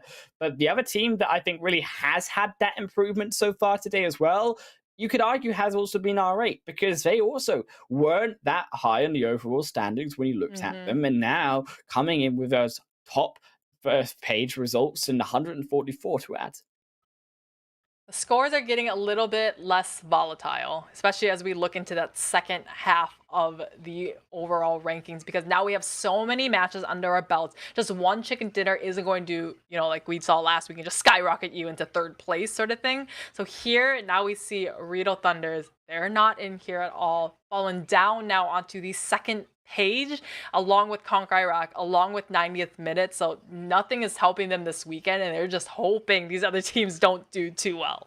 Yeah, the only one, though, I think has been slightly more disappointing, though, today, because, of course, they have had 5 extra games now on top of 90th minute, but they're still behind 90th on the overall results. So you are really questioning, when is the only one going to wake up and realize that they need these points? Because, as we said, there are 3 hungry teams on this next page, Monica. They're all looking to try to take that position away from them.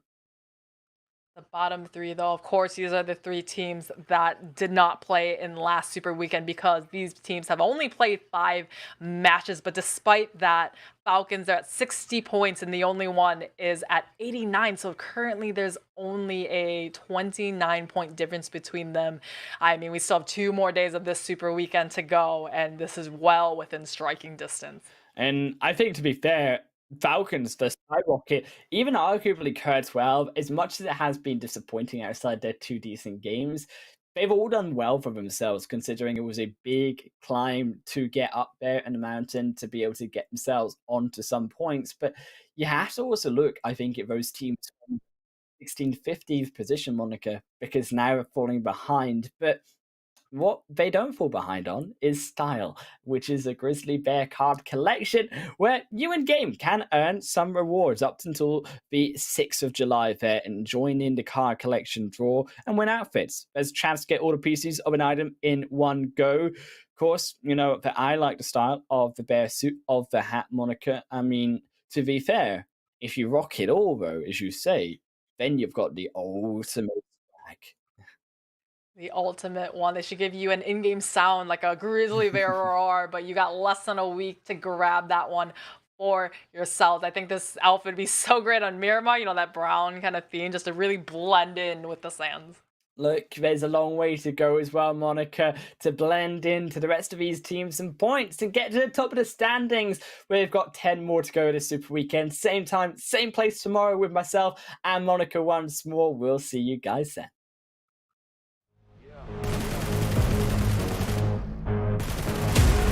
Only aim for perfection. Ain't no half stepping. I'm gonna take you back. Spitting fact, you gotta live with that.